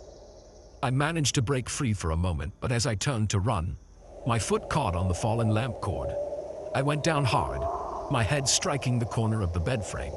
Stars exploded behind my eyes, pain lancing through my skull. I felt him grab me again, rolling me over. Through the haze of pain, I saw him raise something above his head, the broken neck of the lamp, jagged edge glinting in the dim light. This was it, I thought. This was how I was going to die. In a cheap motel room at the hands of a stranger. All because I'd been too tired to drive a few more miles to the next town. But just as the makeshift weapon began its downward arc, there was a new sound. Sirens, growing louder by the second. Blue and red lights flashed through the window, reflecting off the man's startled face. He hesitated, looking from me to the door and back again. Then, with a frustrated growl, he bolted, disappearing into the night. I lay there, stunned and aching, as police officers swarmed into the room. There were questions, paramedics, a blur of activity that I could barely comprehend. It wasn't until much later, sitting in a hospital bed with a mild concussion and various cuts and bruises, that I learned the full story. The man had killed someone in the room next door. A drug deal gone wrong, they said. He'd been trying to flee when he realized I might have heard something. The police caught him a few miles down the road, still covered in blood and carrying a bag full of drugs and cash. As I gave my statement to a kind-faced detective, I couldn't help but think about how close I'd come to being another victim. If I'd opened the door when he first knocked, if the police had arrived just a few seconds later, the detective assured me I'd done everything right, that my actions had probably saved my life. But as I lay in the hospital bed that night, unable to sleep, all I could think about was that first drop of blood on the carpet. How something so small could be the harbinger of such terror. I checked out of the hospital the next day, my road trip indefinitely postponed. As I took a taxi home, I found myself scrutinizing every person I saw, wondering what secrets they might be hiding, what darkness might lurk behind their eyes. The world felt different now, more dangerous. I knew the fear would fade with time, that eventually I'd be able to stay in a motel again without reliving that night. But I also knew I'd never again ignore my instincts. Never brush off strange noises or uneasy feelings. Because sometimes, a drop of blood is just the beginning of the story. And it's up to us to decide whether we'll be the victims or the survivors. The moment I pushed open that cabin door, I knew I'd made a terrible mistake. The air inside was thick with the stench of copper and rot, and in the dim light, I could see dark stains splattered across the walls. But it was too late to turn back now. The howling wind and the distant sound of pursuit told me I had no choice but to step inside and close the door behind me. It had started as a simple day hike. I'd been feeling cooped up, stressed from work and the general pressures of life. A solo trek through the woods seemed like the perfect way to clear my head and reconnect with nature. I'd done this trail before, or so I thought. But somewhere along the way, I must have taken a wrong turn. The first hint that something was off came when I noticed the sun starting to dip below the tree line. I checked my watch, startled to realize I'd been walking for hours longer than I'd intended. I pulled out my phone to check the GPS, but of course there was no signal. Typical. Okay, don't panic, I muttered to myself. Just retrace your steps. But as I turned to head back the way I came, I realized with a sinking feeling that I couldn't recognize any of my surroundings. The trees all looked the same. The path I thought I'd been following had disappeared, and the growing shadows made everything look alien and menacing. That's when I heard it. A long, low howl that echoed through the trees. Wolves. We had them in these woods, but they usually stayed far from the hiking trails. Another howl answered the first, closer this time. My heart began to race. I was lost in the woods, night was falling, and there were predators nearby. I picked a direction and started walking quickly, trying to keep my breathing steady and my panic at bay. The howls continued, seeming to come from all around me now. Were they getting closer? Or was that just my imagination? Just when I thought things couldn't get worse, the sky opened up, rain poured down in sheets, soaking me to the skin within minutes.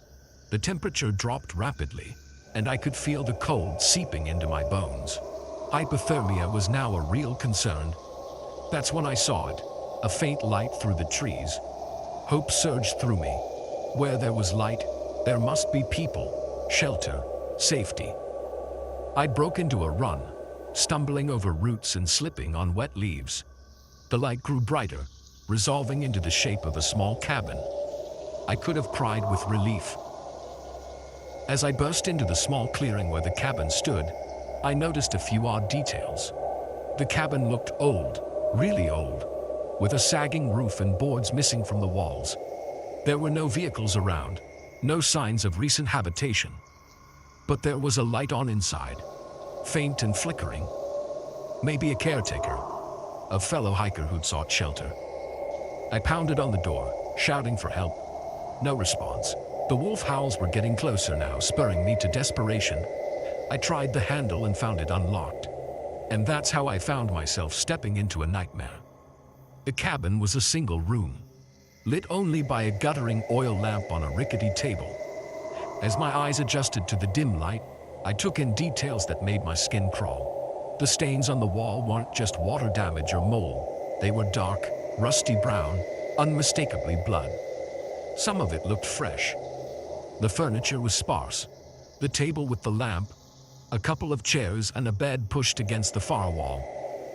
But it was what was on the bed that made my breath catch in my throat. A body, or what was left of one. It was hard to tell in the low light, but it looked partially eaten. I stumbled backward, my back hitting the closed door. This couldn't be real. I had to be dreaming, hallucinating from hypothermia maybe. But the coppery smell of blood was too strong, too real. A low growl from outside snapped me back to my senses. The wolves were here. I was trapped between the predators outside and whatever horrors lurked in this cabin. Neither option seemed particularly appealing. As I stood there, paralyzed with indecision, my eye caught something on the table next to the lamp. It was a journal, open to a page covered in frantic, scrawling handwriting. Despite my better judgment, I found myself drawn to it. I picked it up with trembling hands and began to read. Day 37. The hunger is unbearable. I can feel myself changing. The others are gone now. I'm alone. But not for long. They're coming. They're always coming. The entry went on, becoming more disjointed and disturbing. It spoke of rituals, of sacrifices, of a hunger that could never be satisfied. The final line sent a chill down my spine.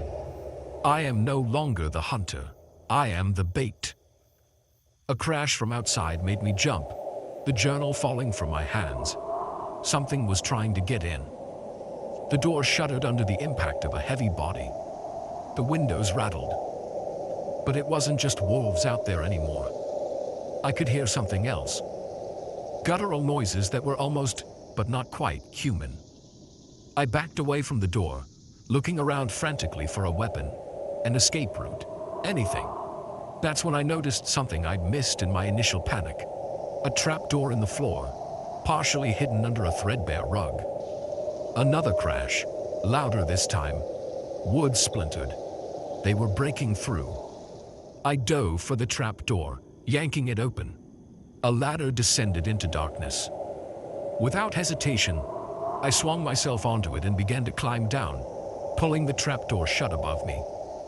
The space below was pitch black and smelled of damp earth.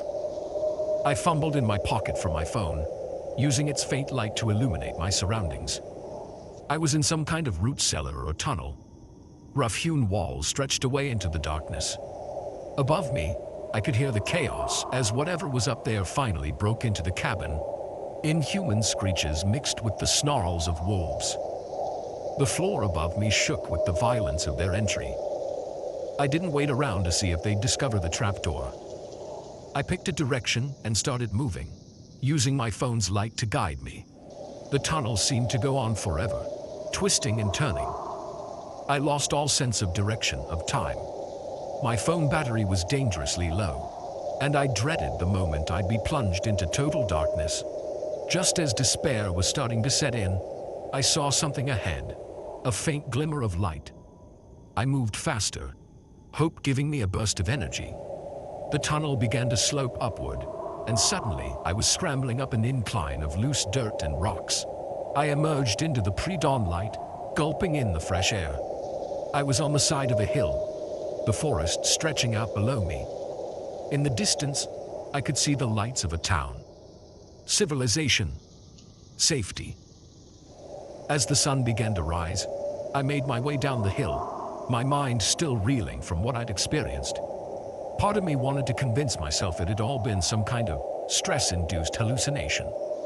But the dirt under my fingernails, the scratches on my arms, and the lingering smell of blood on my clothes told me it had been all too real.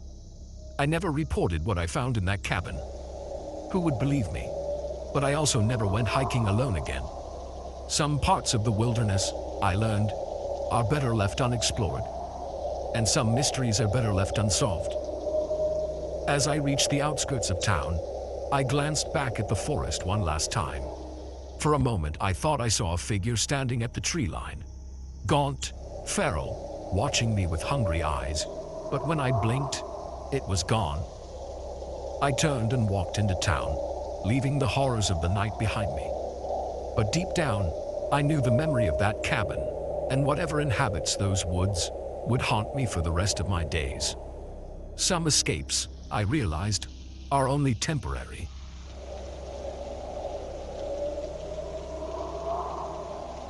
The first text message seemed innocent enough.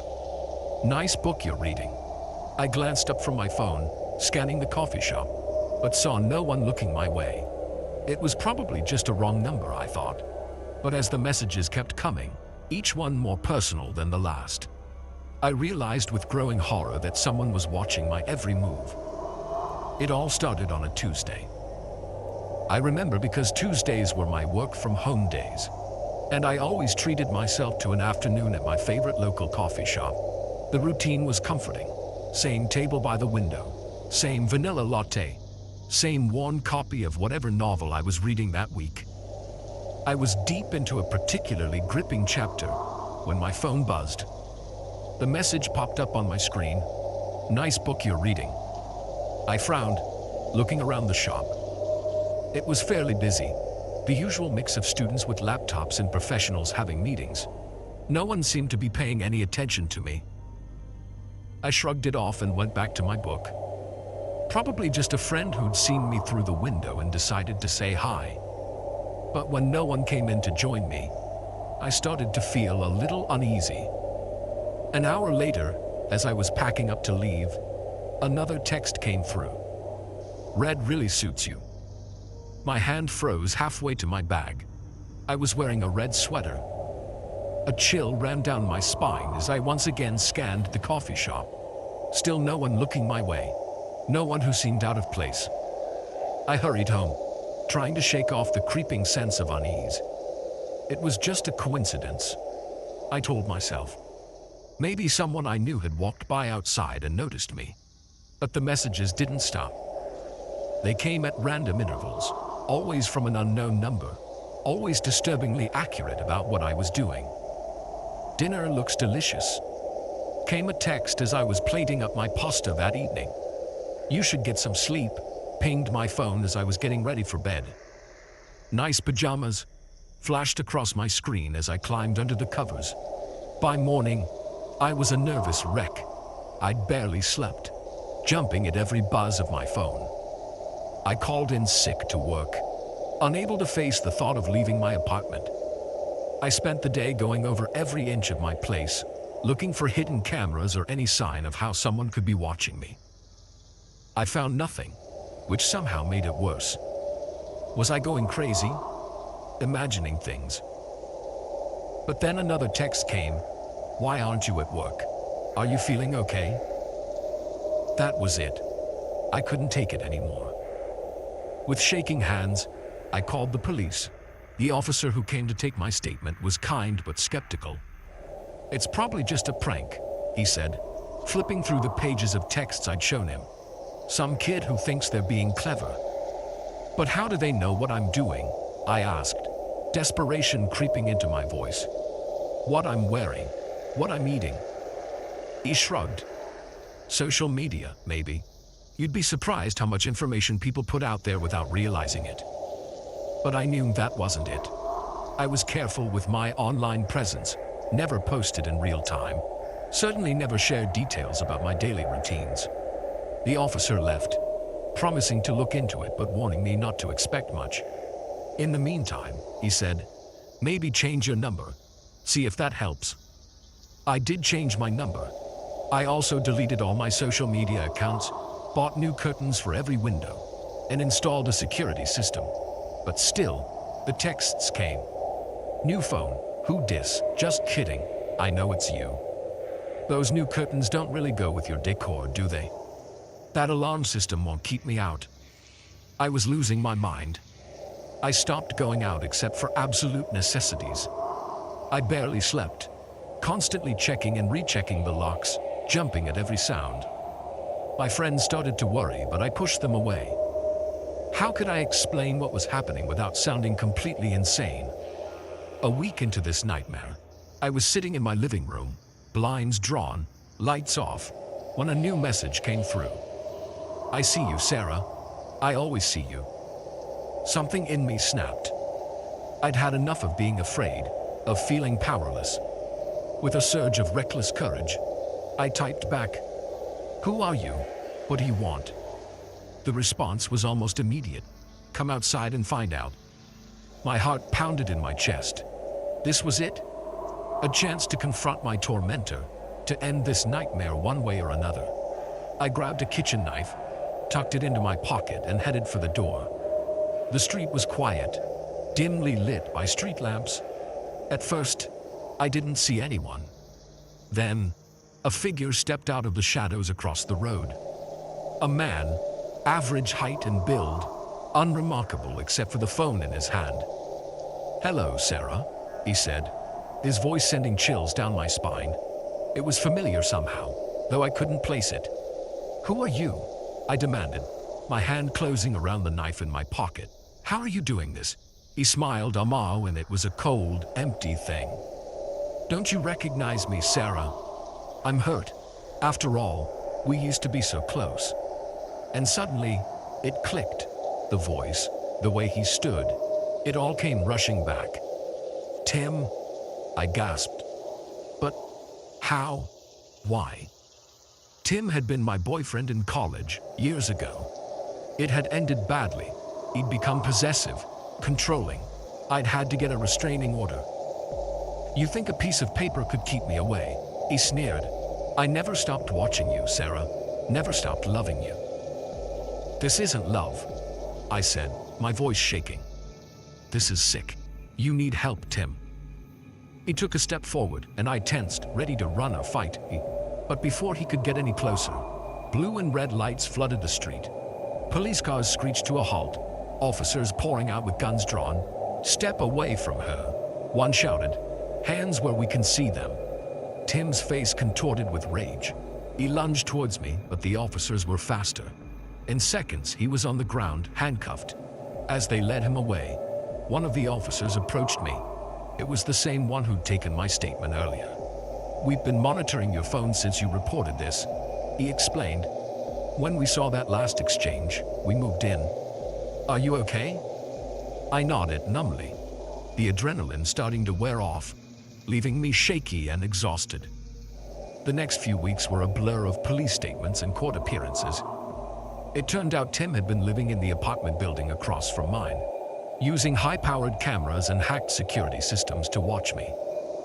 He'd been planning this for years, waiting for the right moment to make his move.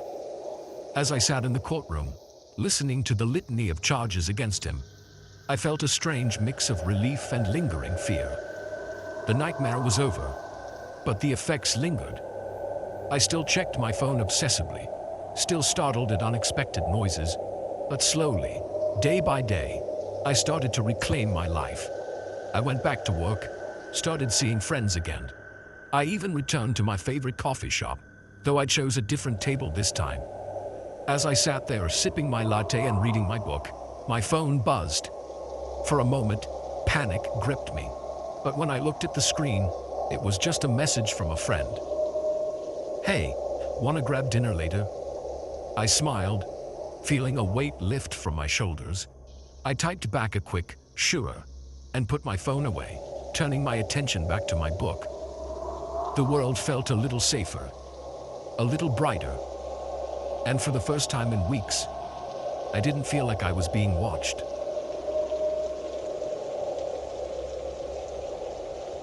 The moment the power went out, I knew something was wrong. It wasn't just the sudden darkness or the eerie silence that followed. It was the soft thud I heard from upstairs, where the children were supposed to be sleeping, that sent a chill down my spine. I'd been babysitting for the Millers for about 6 months now. Every other Friday night, I'd come over to watch 8-year-old Lily and 6-year-old Max while their parents enjoyed a much-needed date night. It was an easy gig. The kids were well behaved, and the house was in a quiet, upscale neighborhood.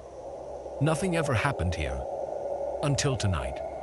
The evening had started like any other. I arrived at 7 p.m., just as Mr. and Mrs. Miller were heading out the door. They gave me the usual instructions. Emergency numbers on the fridge. Kids in bed by 9. Help yourself to anything in the kitchen. Standard stuff. The kids and I had our usual routine. We played board games, watched a movie, and I made them mac and cheese for dinner. By 8:30 they were yawning, so I ushered them upstairs for bed a little early. They didn't even protest, which should have been my first clue that something was off. I had just settled onto the couch with a book when the storm started. Rain lashed against the windows, and thunder rumbled in the distance. I've always loved storms, so I curled up, enjoying the atmosphere. Then at precisely 9:47 p.m., I remember checking my phone. Everything went dark.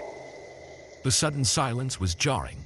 No hum of the refrigerator, no whir of the air conditioning, just the sound of rain and my own breathing. I fumbled for my phone, using its light to navigate to the kitchen where I knew the Millers kept flashlights. That's when I heard it. A soft thud from upstairs, followed by what sounded like whispers. My heart started racing. Lily, Max, I called out, trying to keep my voice steady. Everything okay up there? No response. I told myself they were probably just scared of the dark, maybe trying to find their way to the bathroom. But as I climbed the stairs, flashlight in hand, a sense of dread grew in the pit of my stomach. The upstairs hallway was pitch black, my flashlight beam seeming feeble against the oppressive darkness. "Kids," I called again, my voice sounding small and scared even to my own ears. I pushed open the door to Lily's room first. The beam of my flashlight swept across rumpled sheets and scattered stuffed animals. But no Lily. Trying to quell my rising panic, I moved to Max's room, empty as well, his race car bed neatly made as if it hadn't been slept in at all. A floorboard creaked behind me, and I whirled around, my heart in my throat. The beam of my flashlight caught a small figure at the end of the hall. For a split second, I felt relief. "Max, is that you, buddy?" But as the figure stepped forward, I realized it wasn't Max. It was too tall, too thin, and its eyes reflected the light like an animal's. I stumbled backward, my mouth open in a silent scream. The figure moved with unnatural speed, closing the distance between us in the blink of an eye. I caught a glimpse of long, claw-like fingers reaching for me before I slammed Max's door shut, fumbling with the lock. My hands shook as I pulled out my phone, dialing 911, but there was no signal. Of course there wasn't. Why would anything be easy tonight? A scratching sound came from the other side of the door, like nails or claws dragging across the wood. "Hello, babysitter," a voice hissed, high and childlike but wrong somehow. "Won't you come out and play?" "Where are the children?"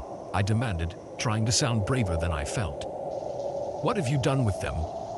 A giggle, far too adult for a child's voice. "The children are playing hide and seek. Don't you want to find them?" My mind raced.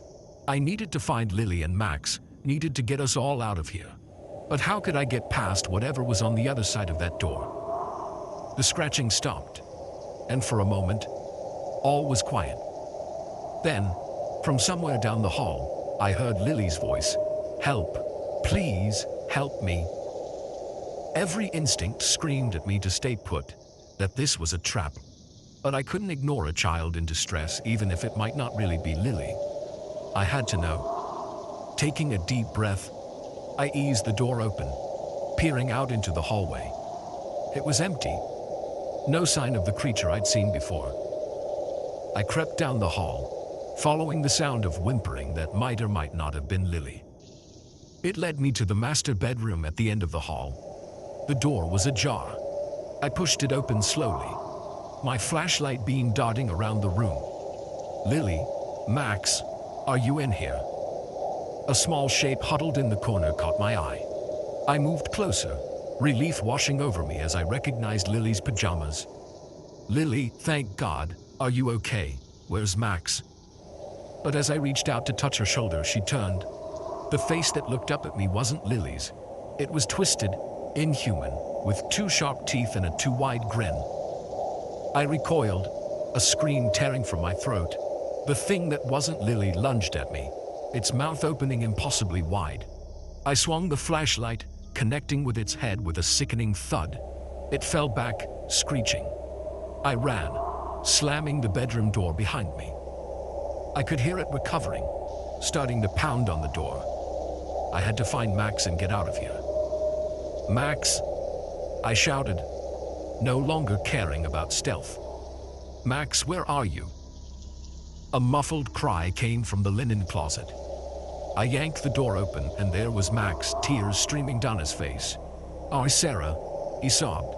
"There's a monster. It took Lily." I scooped him up, my heart breaking. "I know, buddy. We're going to get out of here, okay? Hold on tight." The pounding from the master bedroom had stopped, which somehow was more terrifying than the noise. I took the stairs two at a time, Max clinging to me like a lifeline. We were halfway to the front door when the lights suddenly came back on, momentarily blinding me. I blinked, trying to adjust to the sudden brightness. And there, standing between us and the door, was Lily, the real Lily, looking confused and scared. "Sarah, what's going on?" Why are you carrying Max? I stared at her, my mind reeling. Lily. But upstairs, there was... A car pulled into the driveway. The Millers were home. As if in a daze, I walked to the door and opened it. Mr. and Mrs. Miller took in the scene.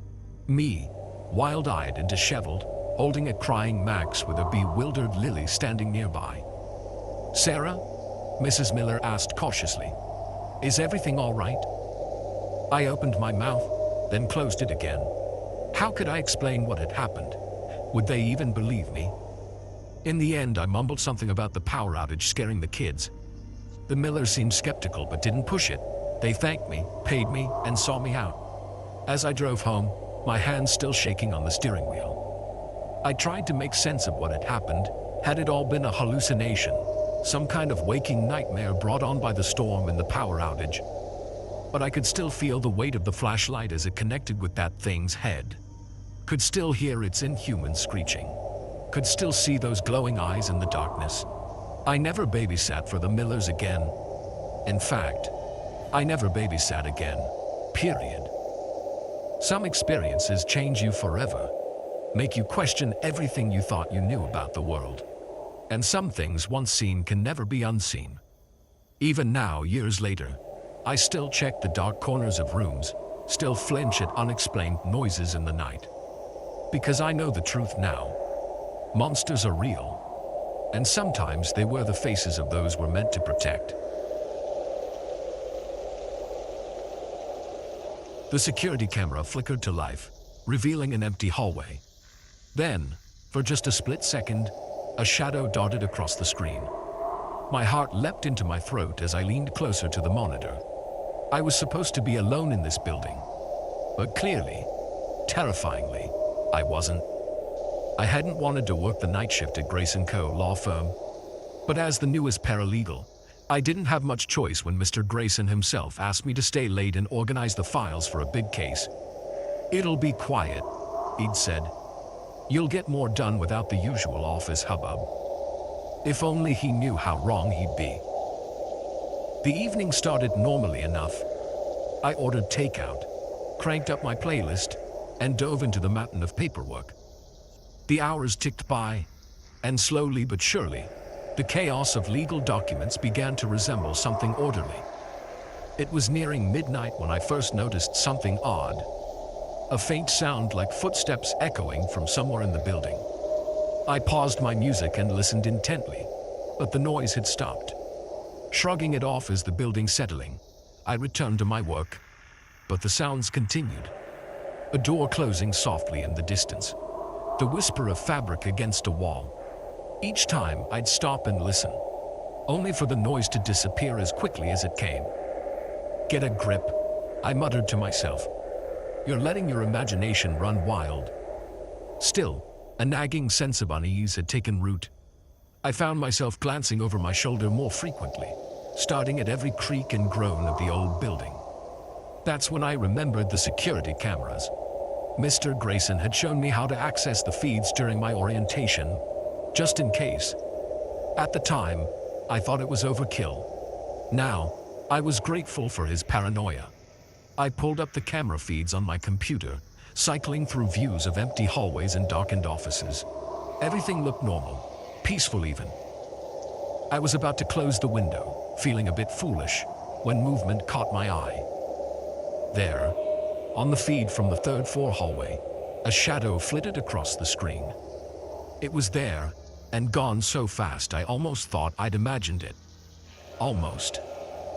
My hand shook as I rewound the footage. There it was again. A dark shape, moving with unnatural speed. Not a trick of the light. Not my imagination.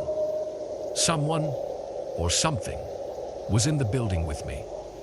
Panic rose in my throat as I frantically checked the other cameras. Most showed nothing but empty rooms. But then, on the second-floor feed, another shadow. This one lingered longer. A vaguely human shape standing at the end of the hallway. As I watched, it turned slowly, as if looking directly at the camera. Directly at me. I slammed the laptop shut, my heart pounding. What should I do? Call the police. But what would I tell them? That I saw a shadow. They'd think I was crazy or pulling a prank. No, I needed to be sure. I needed to see for myself what was going on. It was stupid, the kind of decision that gets people killed in horror movies. But I couldn't just sit there waiting for whatever it was to find me. I grabbed my phone and the heaviest stapler I could find, a poor weapon, but better than nothing, and crept out of the office.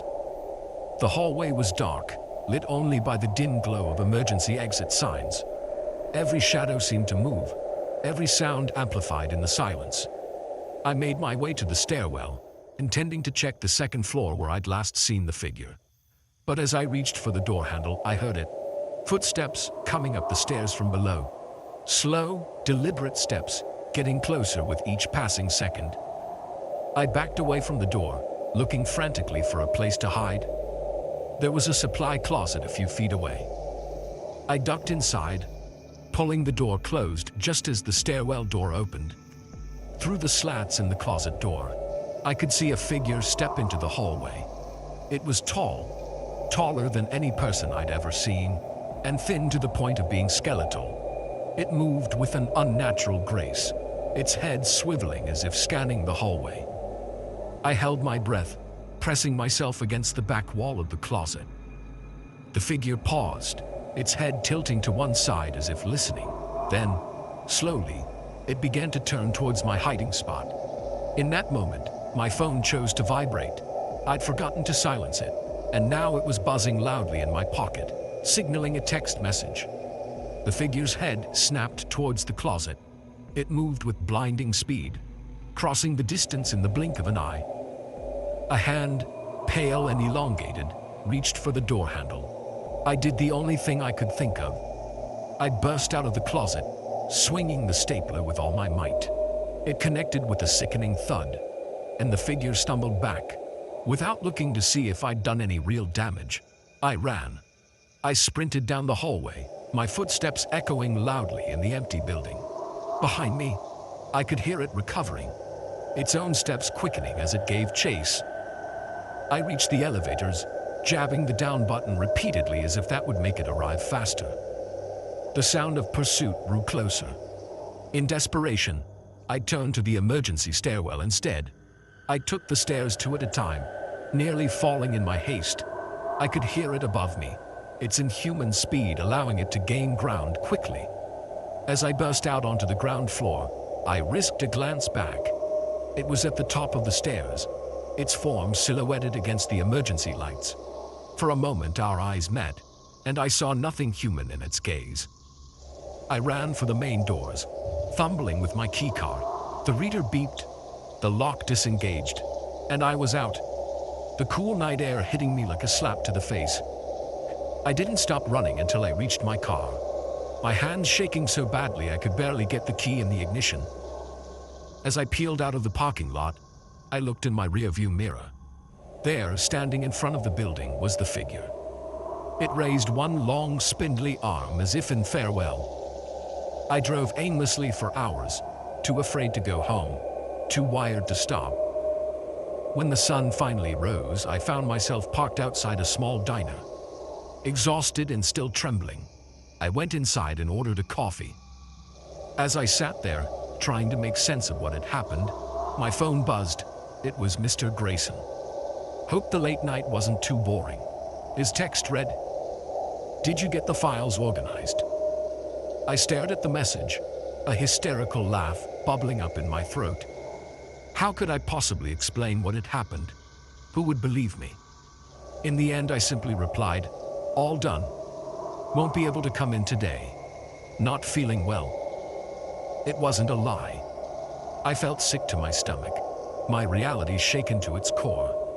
I knew I could never go back to that office, never work another late night anywhere. Because now I knew the truth. When the sun goes down and the buildings empty out, we're not as alone as we think we are. And sometimes, the things that lurk in the shadows are all too real.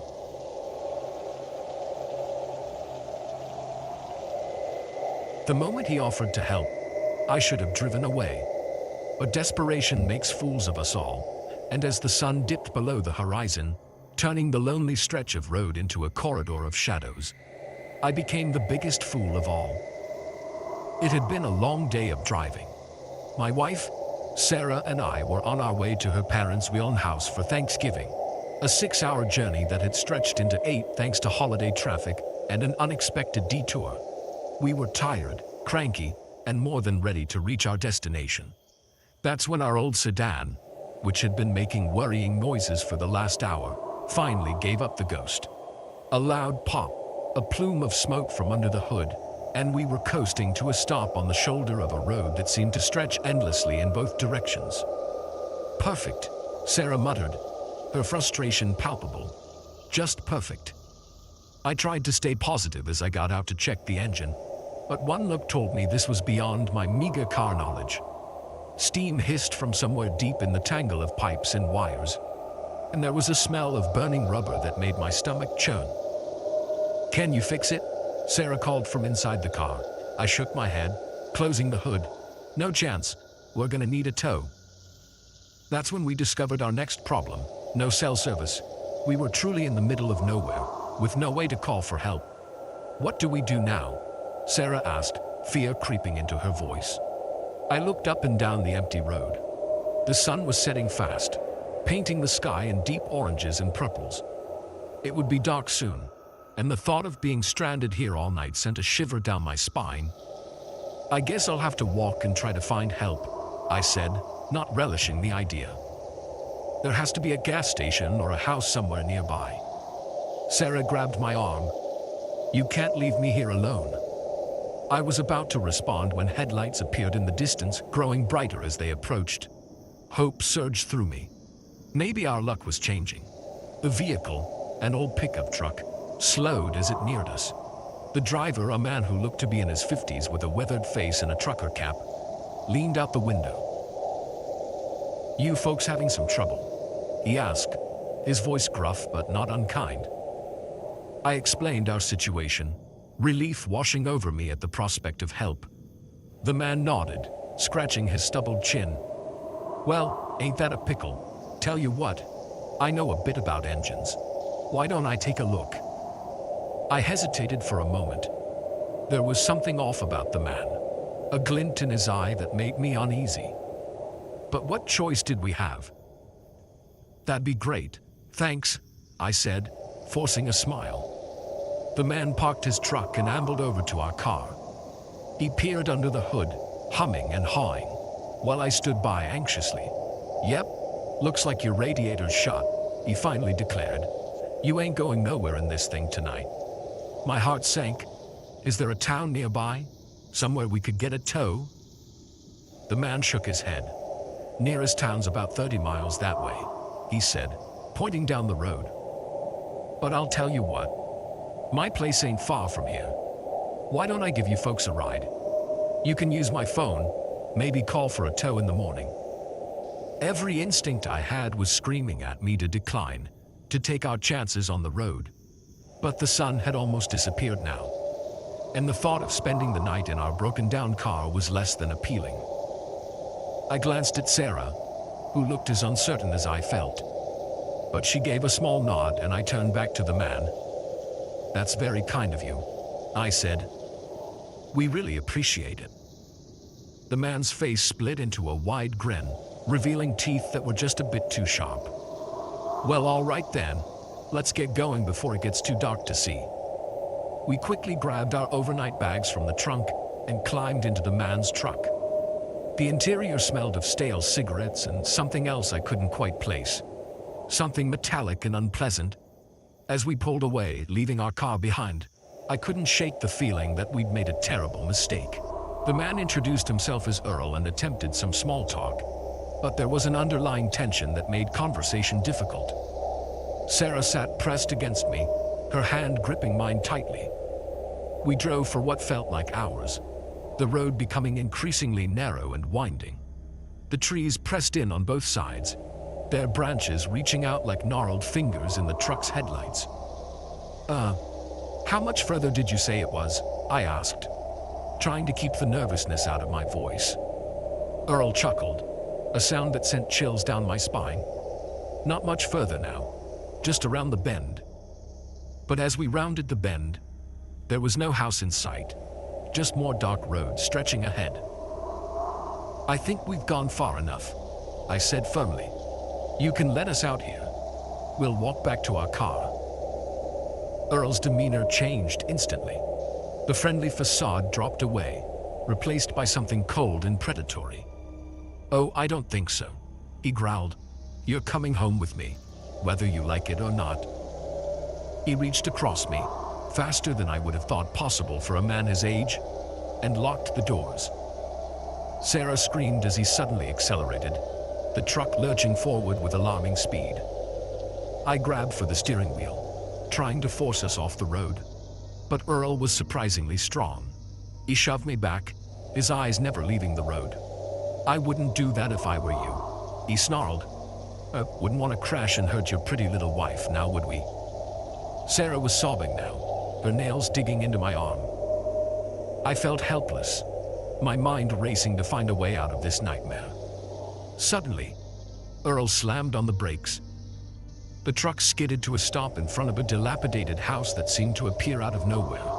It was a monster of a building, all peeling paint and boarded-up windows. "Home sweet home," Earl cackled. "Now, let's not have any trouble. You two are going to come inside nice and quiet-like." He pulled out a wicked-looking knife, the blade glinting in the moonlight. "Move," he ordered. With no other choice, we got out of the truck. Earl herded us towards the house, the knife pressed against my back.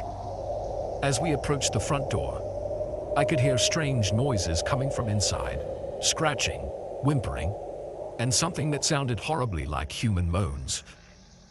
Earl pushed open the door, revealing a dimly lit interior that smelled of decay and something far worse. "Welcome to your new home," he sneered. "Hope you like it here, 'cause you ain't never leaving." In that moment, something in me snapped. I couldn't let this happen. Couldn't let Sarah suffer whatever horrors this madman had planned. With a yell, I spun around, knocking the knife from Earl's hand. He roared in anger, lunging for me, but I was faster. I grabbed a nearby lamp and swung it with all my might. It connected with Earl's head with a sickening crack, and he went down hard. "Run!" I shouted to Sarah, grabbing her hand. We bolted out the door and into the night, not daring to look back. We ran until our lungs burned, the sound of our pounding footsteps the only thing breaking the eerie silence of the woods. Finally, we stumbled onto a main road, where a passing trucker took pity on us and gave us a ride to the nearest town. The police were skeptical of our story at first, but when they investigated Earl's property, they found evidence of multiple disappearances over the years. Earl himself was nowhere to be found, having apparently fled into the night. In the days and weeks that followed, Sarah and I struggled to come to terms with what had happened. The fear lingered, making us jump at shadows and eye strangers with suspicion. But we had survived, and that counted for something. We never did make it to her parents' house that Thanksgiving. But as we sat in our apartment, eating takeout turkey and holding each other close, we realized we had so much to be thankful for. The road trip that nearly ended in tragedy had taught us a valuable lesson. Sometimes, the real monsters aren't the ones in stories or movies. Sometimes, they're the friendly stranger offering help on a dark, lonely road. And sometimes, the difference between life and death is a split-second decision to trust your instincts and fight back.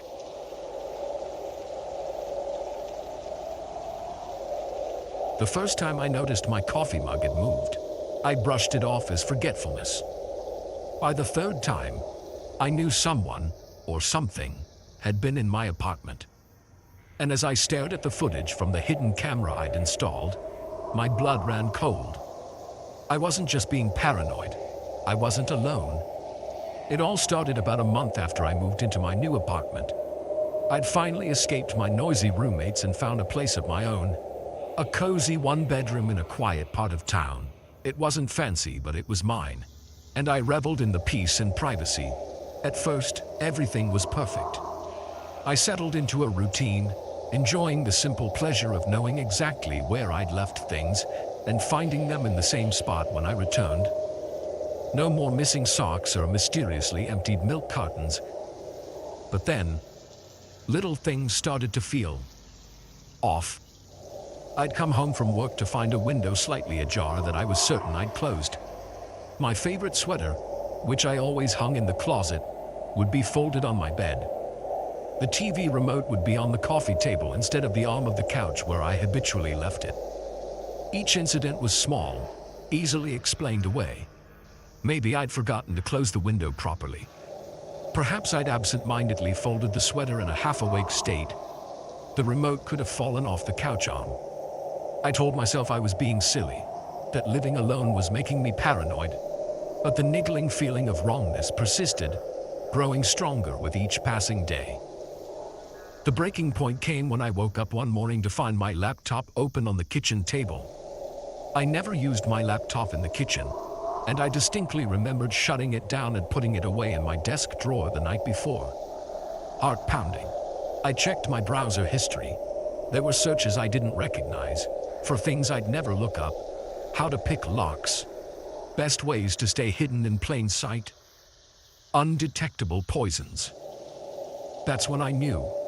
Someone had been in my apartment. Someone had used my laptop. Someone had been invading my privacy in the most intimate way possible. I called in sick to work that day, my mind racing with possibilities. Was it my landlord? A maintenance worker with a spare key? Or something far more sinister? I didn't want to call the police. What could I tell them? That someone had moved my coffee mug and used my laptop. They'd think I was crazy. No, I needed proof. So I went out and bought a small, inconspicuous camera. I set it up in my living room, angled to capture most of the apartment. Then I waited. For 3 days, nothing happened. The footage showed only me, going about my daily routine. I started to think maybe I had imagined it all. That stress or lack of sleep had made me paranoid. But on the 4th night, everything changed. I was at a late meeting at work. The camera footage started normally, showing my empty apartment as the sun set and darkness fell. Then, at 9:47 p.m., something moved in the shadows. At first I thought it was a trick of the light, but then a figure stepped into view. It was a man, tall and thin, dressed all in black. He moved with an eerie grace, like he knew exactly where to step to avoid making noise. My heart raced as I watched him methodically go through my things. He checked drawers, rifled through papers, even looked under my mattress. But he didn't take anything. Instead, he seemed to be rearranging things, moving items just slightly out of place. After about an hour, he went to my laptop. I watched in horror as he opened it, typed for a while, then carefully placed it back exactly as he'd found it. Just before he left, he did something that made my blood run cold. He looked directly at the camera and smiled. It wasn't a friendly smile, it was predatory, knowing. He'd been aware of the camera the whole time. I felt sick. This wasn't some random break-in. This person had been toying with me, deliberately moving things to make me doubt myself. And now he knew I knew. I didn't go home that night. I couldn't bear the thought of being in that space, knowing he'd been there. Instead, I went to a friend's house, the footage from my camera playing on a loop in my mind. The next day, I went to the police. They took my statement and looked at the footage, their faces grave. They promised to investigate, to increase patrols in my area. But I could see the doubt in their eyes. One break-in didn't mean I had a stalker, they said. It could have been a one-time thing. But I knew better. This had been going on for weeks, maybe longer. And now that he knew I was on to him, I feared what he might do next. I stayed with my friend for a few days, jumping at every sound, scrutinizing every stranger on the street. Was that him? Did he follow me here?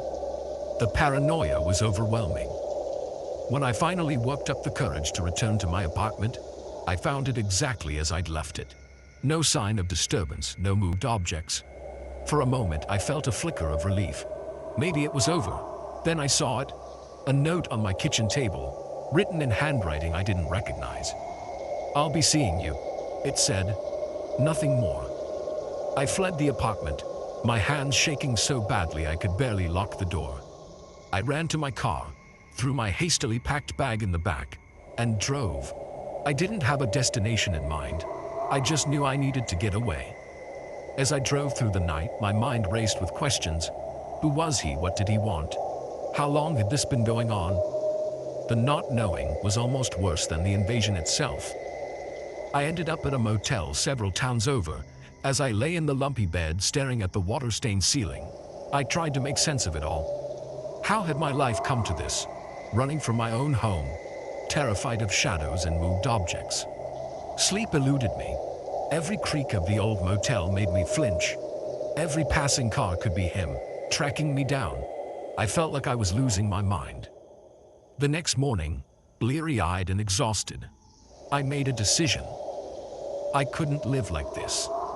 I couldn't let this person, whoever he was, control my life through fear. I drove back to my apartment, my resolve strengthening with each mile. I wasn't going to be a victim anymore. I was going to take back control. When I got home, I did a thorough search of every inch of my apartment. I looked for hidden cameras, for signs of how he might be getting in. I changed the locks, installed a security system, and bought more cameras to cover every possible angle. Then I sat down and wrote a note of my own. I know you're watching, I wrote, but so am I. This ends now. I left it on the kitchen table, right where he'd left his. That night, I didn't hide. I didn't run. I sat in my living room, lights on, waiting. Hours passed.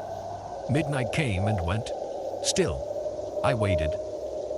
At 3:17 a.m., I heard it. The soft click of a lock being picked. The whisper of the door opening. Footsteps, so quiet I could barely hear them. My heart pounded, but I forced myself to remain still. I watched as the handle of my living room door slowly turned. The door opened, and there he was. Tall, thin, dressed in black, just like in the camera footage. He froze when he saw me sitting there, his eyes widening in surprise. For a long moment, we just stared at each other. Then slowly, deliberately, I reached for my phone. "I'm calling the police," I said, my voice steadier than I felt. "It's over." He looked at me, then at the phone, then back at me. Something shifted in his expression. Was it respect? Disappointment? I couldn't tell. Without a word, he turned and walked out. I heard the front door open and close. By the time the police arrived, he was long gone. They never caught him. Despite the evidence, despite my testimony, he seemed to vanish into thin air. The investigation eventually went cold, but he never came back. Whatever game he'd been playing, whatever twisted pleasure he'd gotten from invading my space and messing with my mind, it was over. It took time, but slowly, I reclaimed my home and my peace of mind. I kept the cameras, kept the security system, but I also kept living, refusing to let fear rule my life. Sometimes late at night, I still find myself checking the locks, scanning the room for things out of place. But then I remind myself, I'm not a victim. I'm a survivor, and this is my home. No one, not even a shadow in the night, can take that from me. The headlights in my rearview mirror had been there for the last hour, never falling behind, never pulling ahead. As I took another random turn down an unfamiliar road, my heart sank. The car behind me turned too. This wasn't a coincidence anymore. I was being followed. It had started as a normal evening drive. I was heading home after visiting my sister in the next state over, a trip I'd made dozens of times before. The sun had set about an hour into my journey, and I was settling in for the long haul, my playlist humming through the speakers and a thermos of coffee within easy reach. I first noticed the car about 2 hours in, a dark sedan, nondescript enough that I couldn't even tell the make or model in the darkness. It caught my attention because it had been behind me for a while, maintaining the same distance no matter how my speed fluctuated. At first, I brushed it off. We were on the highway after all. Plenty of people were making long trips, and it wasn't unusual for cars to stay together for extended stretches. But as the miles ticked by and the car remained constant in my mirrors, a knot of unease began to form in my stomach. I decided to test my growing suspicion. I switched lanes unnecessarily, slowed down, sped up. Each time, the car mirrored my actions. The knot in my stomach tightened. Trying to stay calm, I ran through possible explanations in my mind. Maybe they were headed to the same area as me. Maybe it was just a very cautious driver using me as a pace car. Maybe I was being paranoid. But then I took an exit I didn't need, one that led away from my route home. The car followed. My heart began to race. This was really happening. Someone was following me, and I had no idea why. I grabbed my phone, intending to call 911, only to find I had no signal. Of course, I was in the middle of nowhere, surrounded by fields and patches of forest miles from the nearest town. Panic threatened to overwhelm me, but I forced myself to think. What were my options? I couldn't outrun them. My old sedan was no match for whatever they were driving. I couldn't call for help. The only choice was to try to lose them. I began taking random turns, down smaller and smaller roads. Left, right again. Gravel crunched under my tires as the paved roads gave way to dirt tracks. Still, the headlights followed. The landscape became increasingly rural. Farmhouses, barns, and silos loomed out of the darkness, widely spaced and often dilapidated. There were no lights on in any of them, no signs of life, no one to help me. I was completely lost now, with no idea how to get back to the main road. My gas gauge was dipping dangerously low. I was going to have to confront this situation soon, whether I wanted to or not. That's when I saw it. A narrow side road, almost hidden by overgrown bushes. Without thinking, I yanked the wheel, taking the turn so sharply my tires squealed in protest. I killed my headlights, plunging myself into darkness, and gunned the engine. The road was rough, pitted with potholes that jarred my teeth. Branches scraped against the sides of my car. But I didn't slow down. I couldn't. This was my only chance. After what felt like an eternity but was probably only a minute or two, I saw a gap in the trees to my left. An old barn, its paint peeling and roof partially caved in. I made another sharp turn, pulling behind the barn and cutting the engine. I sat there in the darkness, my breathing loud in the sudden silence. Had it worked? Had I lost them? Long seconds ticked by. I strained my ears, listening for the sound of an approaching engine. Nothing. Just the rustle of leaves in the breeze and the pounding of my own heart. Slowly, cautiously, I peered around the edge of the barn. The road was empty. No headlights, no engine noise. I'd done it. I'd actually lost them. Relief washed over me, so powerful it left me lightheaded. I slumped back in my seat, letting out a shaky laugh. It was over. I was safe. That's when I heard it. A car door closing, somewhere close by. Too close. Ice flooded my veins. They hadn't been fooled by my maneuver. They'd followed me, silent and lights off. And now they were here. They had me cornered. I looked around frantically for a weapon, anything I could use to defend myself. My hand closed around the thermos in the cup holder. It wasn't much, but it was heavy and full of hot coffee. It would have to do. A beam of light swept across the barn, and I ducked down in my seat. Footsteps crunched on gravel, getting closer. A shadow fell across my car window. Time seemed to slow down. I saw a hand reach for the door handle. In that moment, I made a split-second decision. I wasn't going to sit there and wait to be attacked. I was going to fight. As the door began to open, I exploded into action. I flung the door open with all my strength, catching my pursuer off guard. They stumbled back, and I lunged out of the car, thermos raised like a club. But as I swung, the beam of their flashlight hit my face, momentarily blinding me. My wild swing went wide, and I lost my balance, stumbling forward. Strong hands grabbed my arms, steadying me. "Whoa, easy there," a voice said. A familiar voice. I blinked, spots dancing in my vision. As my eyes adjusted, I found myself staring at a uniform, a police uniform. "Officer Davis," I said incredulously, recognizing the cop from my sister's small town. He nodded, looking equally confused. "Mrs. Johnson, what are you doing out here?" The adrenaline drained out of me so fast I felt my knees go weak. I thought you were following me, trying to hurt me." Understanding dawned on his face. "Oh, geez, I'm so sorry. I recognized your car leaving town, and I noticed your tail light was out. I was trying to pull you over to let you know, but you kept taking all these turns. I thought maybe you were drunk or something was wrong." I let out a laugh that was half sob. All that fear, all that panic over a burnout taillight. Officer Davis helped me sit down, calling in our location on his radio. As we waited for a tow truck to come get my now empty car, he explained that he'd lost sight of me when I'd made that sharp turn, but had seen the disturbed bushes and guessed where I'd gone. "I'm sorry I scared you so badly," he said, handing me a bottle of water from his cruiser. "I should have called for backup and used the siren. I just didn't think." I shook my head, taking a shaky sip of water. "It's not your fault. I let my imagination run wild. I should have just pulled over in the first place." We sat in silence for a while, the adrenaline slowly fading from my system. Finally, I spoke up.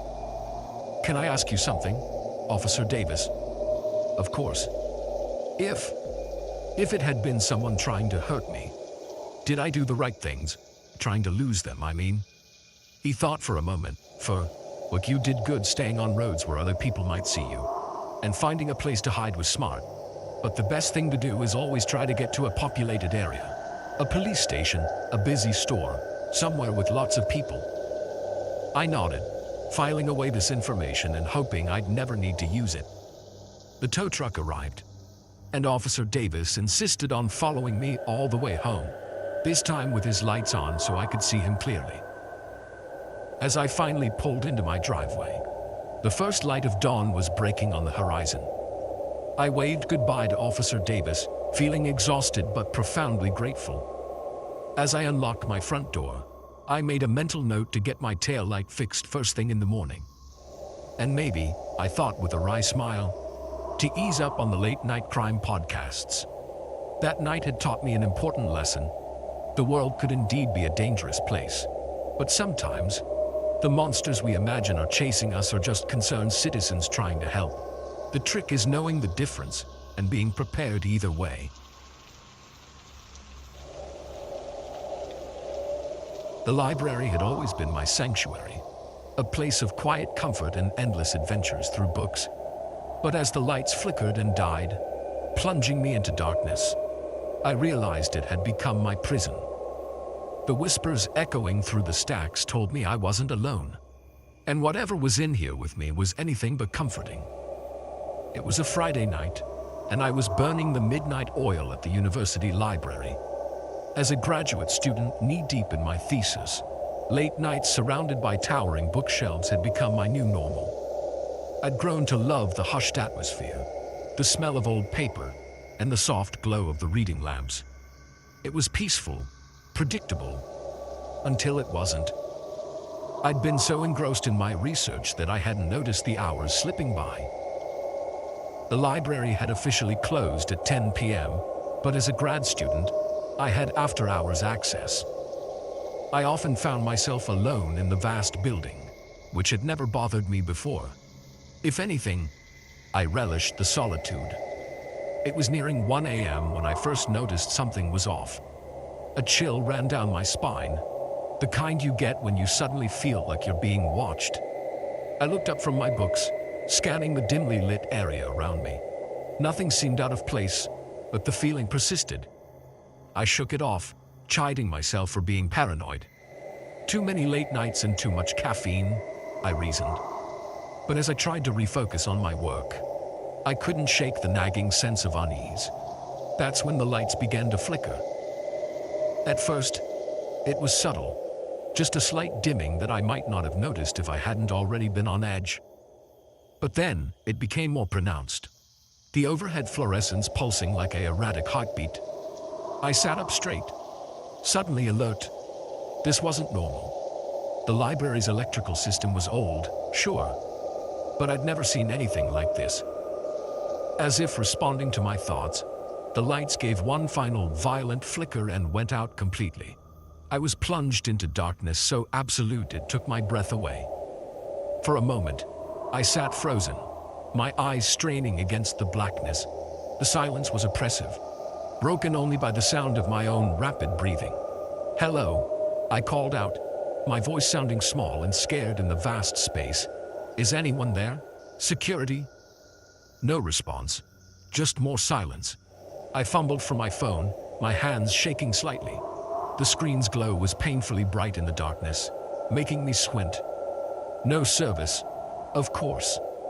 Using my phone's flashlight, I gathered my things, deciding it was definitely time to leave. As I stood, the beam of light caught something that made my blood run cold. Footprints in the dust on the floor, leading away from my table and disappearing into the stacks. Footprints that hadn't been there earlier.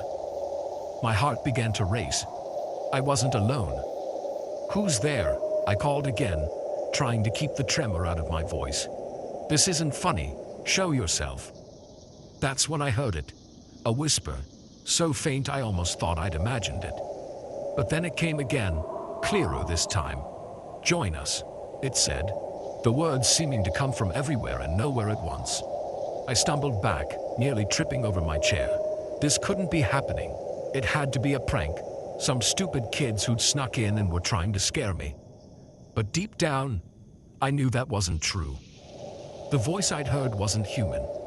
It was old, ancient even, and filled with a hunger that made my skin crawl. I ran.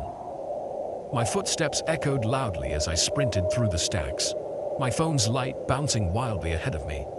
I headed for the main staircase, desperate to reach the ground floor and the exit. But as I rounded a corner, I skidded to a halt. The staircase was gone. Where it should have been was just more bookshelves, stretching endlessly into the darkness. "This is impossible," I muttered, backing away. I turned, intending to find another way out, only to find that the path I'd just come from had changed as well. Nothing looked familiar anymore. The whispers started up again, louder now and coming from all directions. "Join us," they said. "Stay with us forever." I spun around trying to locate the source of the voices, but they seemed to be coming from the books themselves. As I watched in horror, a thick, inky darkness began to seep from between the pages, oozing down the shelves like tar. I ran again, no longer caring about finding an exit, just desperate to get away from those voices in that creeping darkness. I took random turns, my lungs burning as I sprinted down aisle after aisle. Suddenly, my foot caught on something, sending me sprawling. My phone flew from my hand, skittering across the floor and under a bookshelf. Its light flickered and went out, leaving me in total darkness once more. I lay there for a moment, the cold floor pressed against my cheek, trying to catch my breath. The whispers were all around me now, a constant susurration that made it hard to think. "This isn't real," I said to myself, squeezing my eyes shut. "This can't be real." But when I opened my eyes, I saw them, shapes moving in the darkness, vaguely human but wrong somehow. Too tall, too thin, with too many angles. They were getting closer. I scrambled to my feet, backing away until I hit a wall. The shapes advanced, their whispers growing louder, more insistent. "Join us," they said. "Become one with the knowledge. Stay in the library forever." I felt something cold and sticky touch my arm. Looking down, I saw tendrils of that inky darkness wrapping around my wrist, trying to pull me in. "No," I shouted, yanking my arm free. "I don't want to stay. I want to leave." As if triggered by my words, a warm light suddenly appeared to my left. It was faint, but in the oppressive darkness it shone like a beacon. Without hesitation, I ran towards it. The whispers rose to a fever pitch, the shadows lunging for me, but I was faster. I burst through the light and found myself standing in front of the library, the early morning sun warm on my face. I spun around, but behind me was just the normal library entrance, closed and locked for the night. No darkness, no whispers, no strange shapes, just an ordinary building in the light of day. My legs gave out, and I sank to the ground, my whole body shaking. Had it all been a dream, some sort of stress-induced hallucination? But then I saw it. On my wrist, where the inky tendril had grabbed me, was a mark. It looked like a smudge of black ink, but no matter how hard I rubbed, it wouldn't come off. I never went back to that library. I finished my thesis using online resources and other facilities.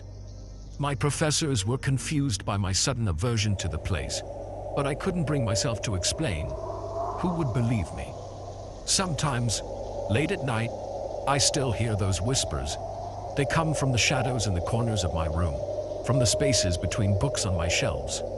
They call to me, inviting me back to the library, promising knowledge beyond my wildest dreams if I'll just join them.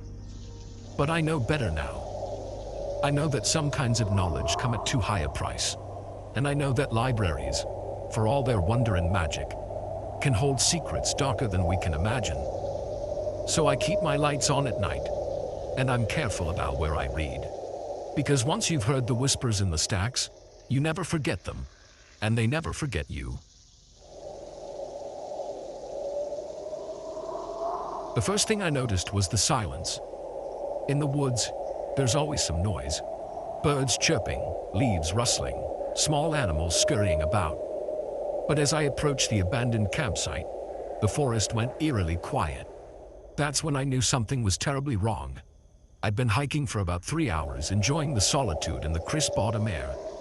The trail was a familiar one, winding through dense forest and offering breathtaking views of the valley below. I'd done this hike dozens of times before, but today felt different somehow. There was a heaviness in the air, a sense of foreboding I couldn't shake. As I rounded a bend in the trail, I saw it. A clearing up ahead, unnatural in its suddenness. As I got closer, I realized it was a campsite, but not just any campsite.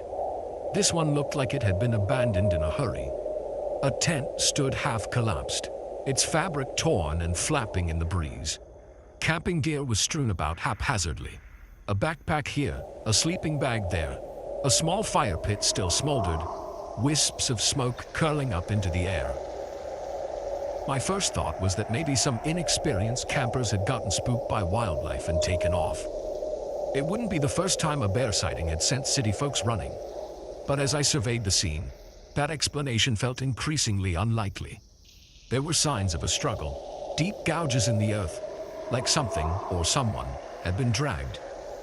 A hiking boot lay on its side, the laces tangled and caked with mud. And there, just at the edge of the clearing, a dark stain on a rock that looked horribly like blood. My heart began to race. This was bad. Really bad. I pulled out my phone, intending to call for help. But of course there was no signal. I was miles from the nearest town, completely cut off. I debated what to do. The smart thing would be to turn around, hike back to my car, and alert the authorities. But what if someone was hurt? What if they needed help right now? Against my better judgment, I decided to investigate further. I approached the tent cautiously, calling out as I went. "Hello, is anyone here? Do you need help?" No response, just that eerie silence. I reached the tent and peered inside. It was empty, but signs of a hasty departure were everywhere. A book lay open, its pages fluttering in the breeze. A half-eaten energy bar sat atop a crumpled map. And there, caught on a zipper, was a scrap of fabric. I leaned closer, and my blood ran cold. It wasn't fabric. It was hair. I stumbled back, my mind reeling. This was no animal attack. Whatever had happened here was far worse. That's when I heard it. A rustle in the underbrush, too deliberate to be the wind. I spun around, my eyes scanning the tree line. For a moment, I saw nothing, then saw a flash of movement, something ducking behind a tree. "Who's there?" I called, trying to keep the fear out of my voice. "Show yourself." Silence. Then another rustle, Closer this time. I backed away slowly, my eyes never leaving the spot where I'd seen the movement. My foot hit something soft. I glanced down and immediately wished I hadn't. It was a backpack, and protruding from it was a hand, a human hand, pale and lifeless. Panic surged through me. I turned to run, but my foot caught on a root and I went down hard. As I scrambled to get up, I heard it. Footsteps, heavy and purposeful, coming straight for me. I looked up, my heart pounding so hard I thought it might burst from my chest. And there it was, emerging from the trees. A figure, tall and broad, its face hidden by a crude mask made of what looked like animal skin. I opened my mouth to scream, but no sound came out. The figure raised something, an axe, I realized with horror, and charged. Adrenaline took over. I rolled to the side just as the axe came down, biting deep into the earth where I'd been a split second before. I scrambled to my feet and ran, crashing through the underbrush with no regard for the trail or direction. All that mattered was getting away. I could hear it behind me. Giving chase, the sound of its heavy breathing and the thud of its footsteps spurred me on, even as branches whipped at my face and thorns tore at my clothes. I ran until my lungs burned and my legs felt like lead. But still it followed, tireless and relentless. I risked a glance back and immediately regretted it. It was closer now, much closer. I could see the glint of its eyes behind the mask, filled with a primal hunger that chilled me to my core. Just when I thought I couldn't go on, I saw it, a break in the trees ahead. I put on a final burst of speed, hope giving me strength I didn't know I had. I burst out of the forest and found myself at the edge of a cliff. Below, a river rushed by, its waters dark and churning. For a moment, I stood frozen, caught between two impossible choices. The crunch of leaves behind me made the decision for me. Without allowing myself to think, I jumped. The fall seemed to last forever. The wind rushed past me, drowning out everything else. Then I hit the water, the cold shocking the air from my lungs. The current was strong, pulling me under and tossing me about like a rag doll. I fought my way to the surface, gasping for air. As I was swept downstream, I looked back at the cliff. The figure stood at the edge, watching me. It made no move to follow. I don't know how long I was in the water. It felt like hours. By the time I managed to drag myself onto the riverbank, I was miles from where I'd started, battered, bruised, and half-drowned. I stumbled through the woods, disoriented and exhausted, until I finally came across a road. A passing motorist took one look at my bedraggled state and drove me straight to the nearest police station. The authorities were skeptical of my story at first. A masked killer in the woods sounded like something out of a horror movie. But when they investigated and found the abandoned campsite, complete with signs of violence and the backpack with the hand, they changed their tune. A massive manhunt was launched, but they never found the masked figure. They did, however, uncover a series of unsolved disappearances in the area going back decades. Hikers and campers who had vanished without a trace, their cases gone cold long ago. I gave statements, looked at photos of missing persons, but in the end, there was little I could tell them. The mask had hidden any identifying features, and in my panic, details had become blurred. It's been years since that day, and I've never gone hiking alone again. The woods, once a place of solace and adventure for me, now fill me with a deep, primal fear. Every rustle of leaves, every snapping twig, sends my heart racing. Sometimes, in my dreams, I'm back in that forest, running, always running, with the masked figure right behind me. I wake up in a cold sweat, the memory of those hungry eyes still fresh in my mind. The police tell me it's over, that I'm safe now. But I know the truth. Out there, in the deep woods where the trails end and silence reigns, something waits. Something that has tasted human fear and flesh and hungers for more. And so I stay away from the forests, content with city parks and well-traveled paths. But sometimes, On quiet nights when the wind whispers through the trees, I wonder, how many more will vanish before the truth is known? How many more will meet the silent hunter of the woods, never to return? I alone escaped. I alone can tell the tale. But who would believe the story of an abandoned campsite, a masked figure, and a desperate plunge into churning waters? So I keep my silence, and I stay away from the woods, and I pray that others will be wise enough to do the same.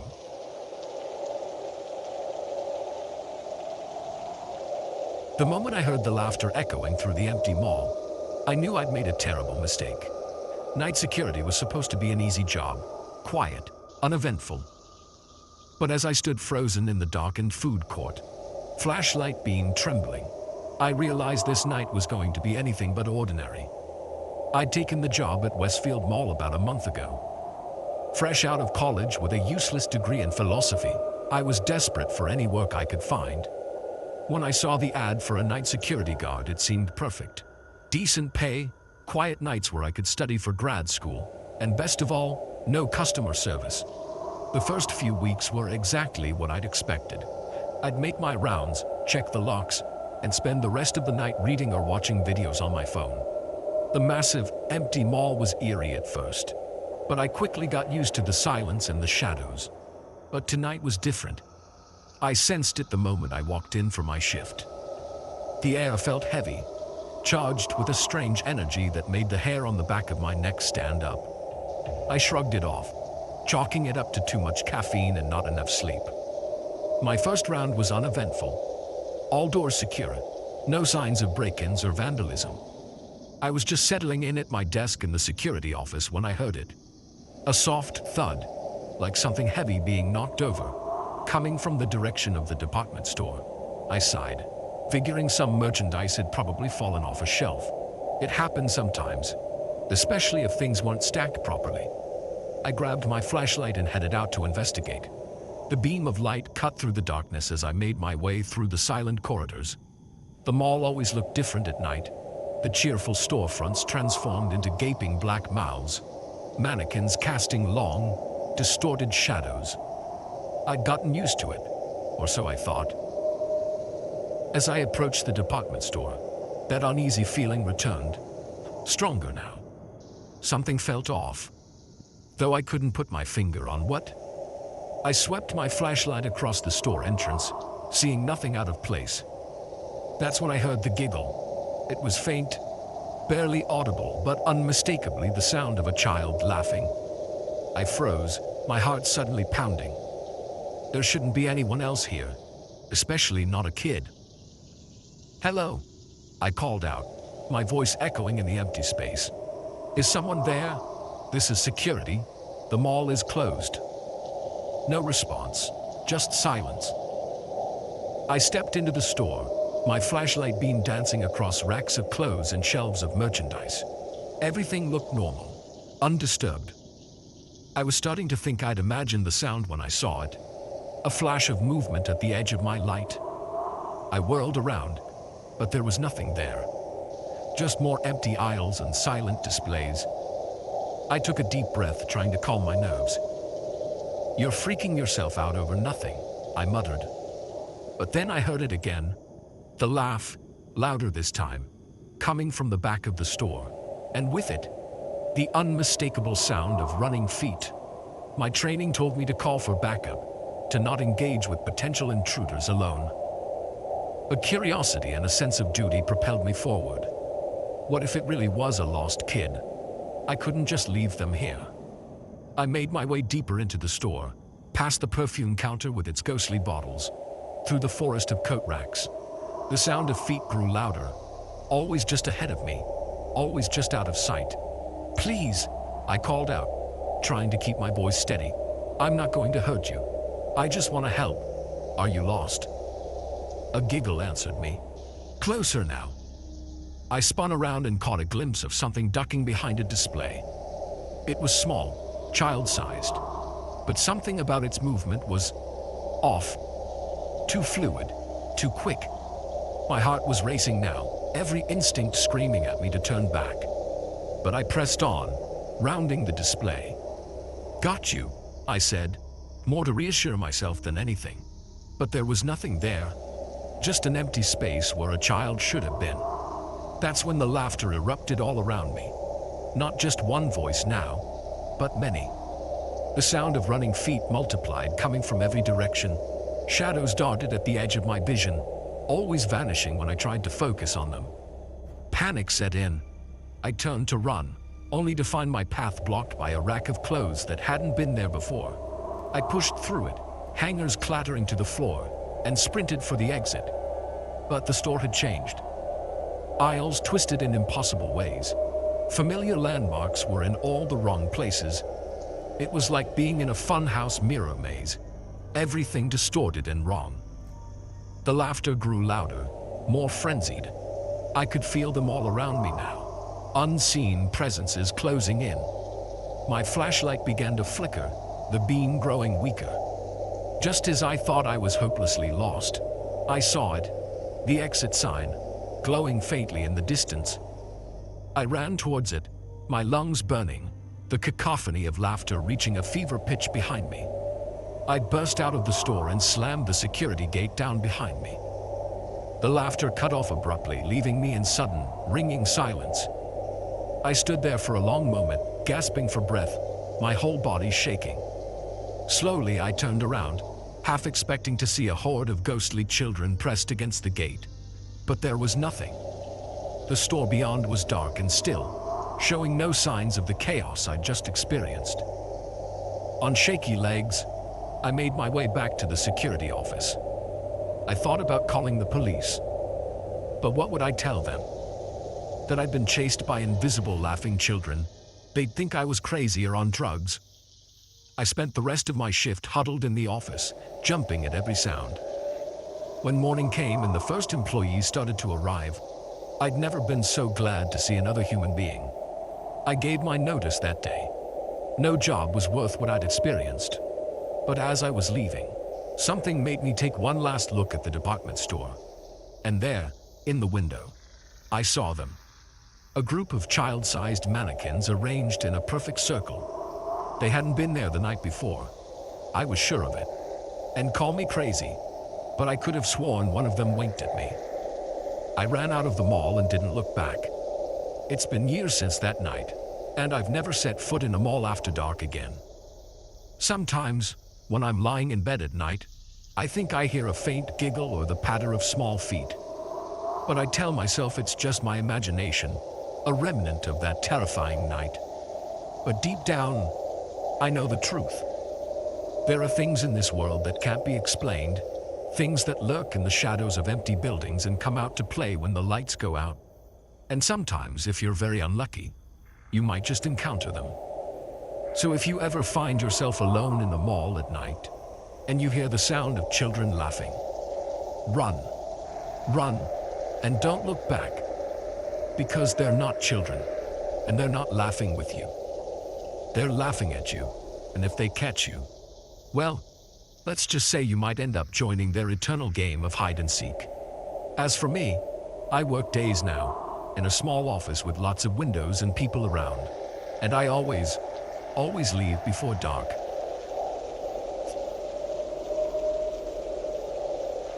The crack of thunder that shook our car was nothing compared to the chill that ran down my spine when we saw the silhouette of the old house looming through the rain.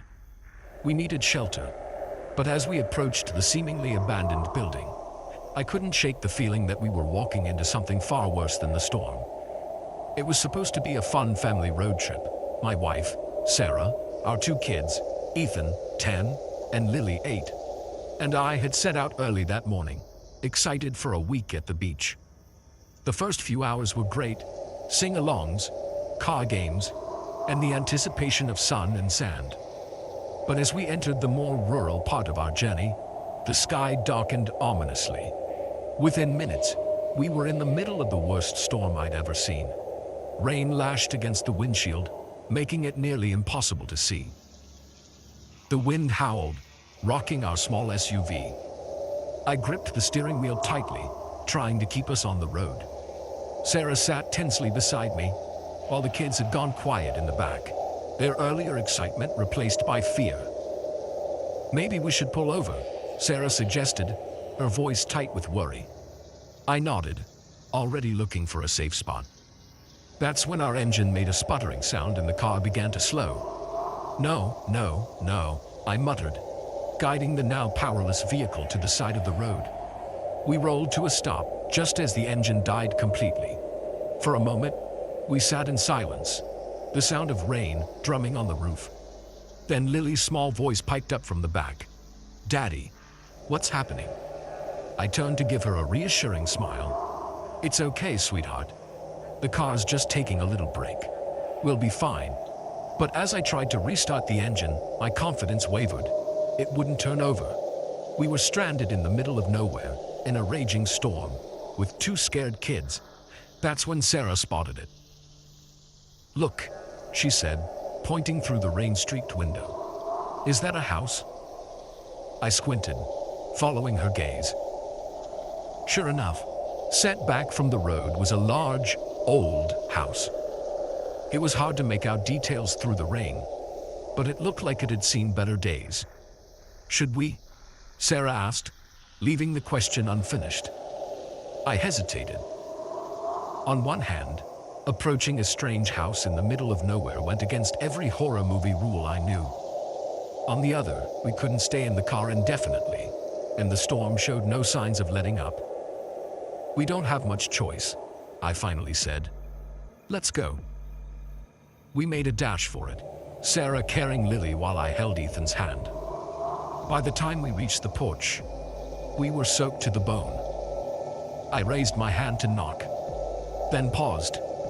The paint on the door was peeling, and the porch creaked ominously under our feet. This place didn't look like it had been lived in for years. Hello, I called out, knocking loudly. Is anyone home? We're stranded and need help. No answer. I tried the door handle, and to my surprise, it turned easily. The door swung open with a long, eerie creak. Should we go in? Sarah whispered, clutching Lily closer. I nodded reluctantly. We need to get out of this storm. Hello? I called again as we stepped inside. We're coming in. We don't mean any harm. We just need shelter. The interior of the house was as run down as the outside. Dust covered every surface, and sheets draped what I assumed was furniture. The air was stale and musty. This place gives me the creeps, Ethan muttered, pressing closer to my side. It's just an old house, I said, trying to sound more confident than I felt. Let's see if we can find some candles or a flashlight. We moved deeper into the house, our wet shoes leaving tracks in the thick dust. The living room was large and with a grand fireplace dominating one wall. Faded portraits hung on the walls, their subjects, eyes seeming to follow us as we moved. Look, Sarah said, pointing to a door off to the side. That might be the kitchen. There could be some supplies in there. I nodded, and we made our way over. The kitchen was as abandoned as the rest of the house, but we managed to find some old candles and matches in a drawer. Soon we had a bit of light to see by, too. Why don't you kids sit here? Sarah said, brushing off a sheet-covered couch. Dad and I will see if we can find some dry clothes or blankets. The kids nodded, huddling together on the couch. I could see they were scared, but they were trying to be brave. Sarah and I headed upstairs, the old steps groaning under our weight. The second floor was a long hallway with several doors leading off it. We started checking rooms, looking for anything useful. In what looked like a master bedroom, we found an old wardrobe with some musty but dry clothes. It's better than nothing, Sarah said, gathering an armful. As we were about to leave the room, I heard it. A soft thud, like footsteps, coming from downstairs. Sarah froze. The kids? I shook my head. The sound was too heavy to be Ethan or Lily. We hurried back downstairs, my heart pounding. But when we reached the living room, the kids were exactly where we'd left them. Did you hear that? I asked them. They shook their heads, looking confused. Hear what, Dad? Ethan asked. I was about to explain when we heard it again. Definitely footsteps, and definitely not coming from any of us. They seemed to be coming from above us now. There's someone else in the house, Sarah whispered, her face pale. I tried to think rationally. Maybe it's the owner. They could help us.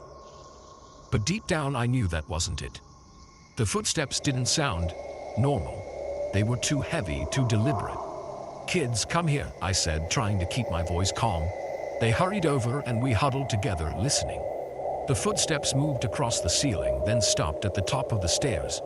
For a long moment, there was silence. Then, slowly, the steps began to descend. Thud, thud, thud. Each step seemed to take an eternity. We stood frozen, watching the staircase, waiting to see what would appear. But nothing did. The footsteps reached the bottom of the stairs and then silence. Hello, I called out, my voice shaking. Is someone there? No response. Just the sound of the rain outside and our own rapid breathing. Suddenly, all the candles went out at once, plunging us into darkness. Lily screamed, and I felt Ethan's grip on my hand tighten. That's when we saw it. A faint glow, coming from the hallway. It was moving towards us, accompanied by those heavy footsteps. Run, I shouted, grabbing the kids and making a dash for the front door. But it wouldn't open. The handle turned, but the door seemed sealed shut. The glow was getting closer. In its light, I could see strange symbols carved into the walls, symbols that definitely hadn't been there before. The back door, Sarah yelled, pulling us towards the kitchen. We ran, the glowing presence right behind us. I could feel its cold breath on my neck, hear its raspy breathing. We burst into the kitchen and Sarah yanked open the back door. We tumbled out into the rain, not stopping until we reached our car. As I fumbled with the keys, I looked back at the house. There, in every window, were faces, pale, translucent faces, watching us with hollow eyes. And in the doorway stood a figure, tall and impossibly thin, bathed in that eerie glow. The engine roared to life. Whatever had been wrong with it before was miraculously fixed. I slammed the car into drive and peeled away, my hands shaking on the steering wheel. We drove in silence for a long time, the rain eventually giving way to clear skies. It wasn't until we saw signs of civilization that anyone spoke. What was that place? Ethan asked, his voice small. I shook my head, meeting Sarah's eyes. We silently agreed. The kids didn't need to know the full extent of what we'd seen. Just an old house, buddy, I said, trying to sound casual. Probably some local kids playing a prank. But I knew, and I think Sarah knew too, that what we'd encountered was something far more sinister. Something that had been waiting for unsuspecting visitors. Something that had nearly trapped us in its web. We never did make it to the beach that year.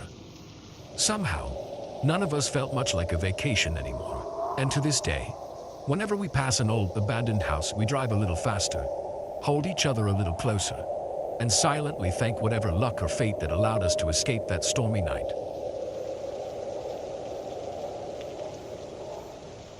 The first phone call came at 9:17 p.m. I see you sitting there and in that ratty old armchair, the voice said. I laughed it off as a prank. By the third call, when the voice described the book in my hands and the coffee stain on my shirt, laughter was the furthest thing from my mind. Someone was watching me and I was trapped in a house where every door was suddenly locked from the outside. It was supposed to be a relaxing week. My friend Jake had asked me to house sit while he and his family went on vacation. Their home was in a quiet, upscale neighborhood, the kind of place where nothing ever happens. I jumped at the chance for a change of scenery, imagining days of peaceful reading and nights of uninterrupted sleep. The first 2 days were exactly that. I'd settled into a comfortable routine, enjoying the luxury of Jake's home theater system and well-stocked kitchen. By the third day, I was more relaxed than I'd been in months. That evening, I'd curled up in Jake's favorite armchair with a book I'd been meaning to read for ages.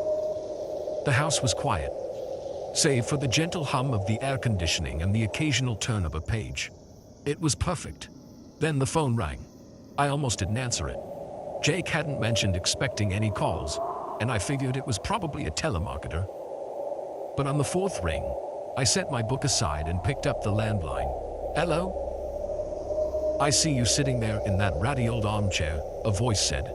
It was deep, slightly distorted, like someone speaking through a voice changer. I chuckled, assuming it was one of Jake's friends playing a prank. Very funny. Who is this? The line went dead. Shaking my head, I returned to my book, but I couldn't focus on the words.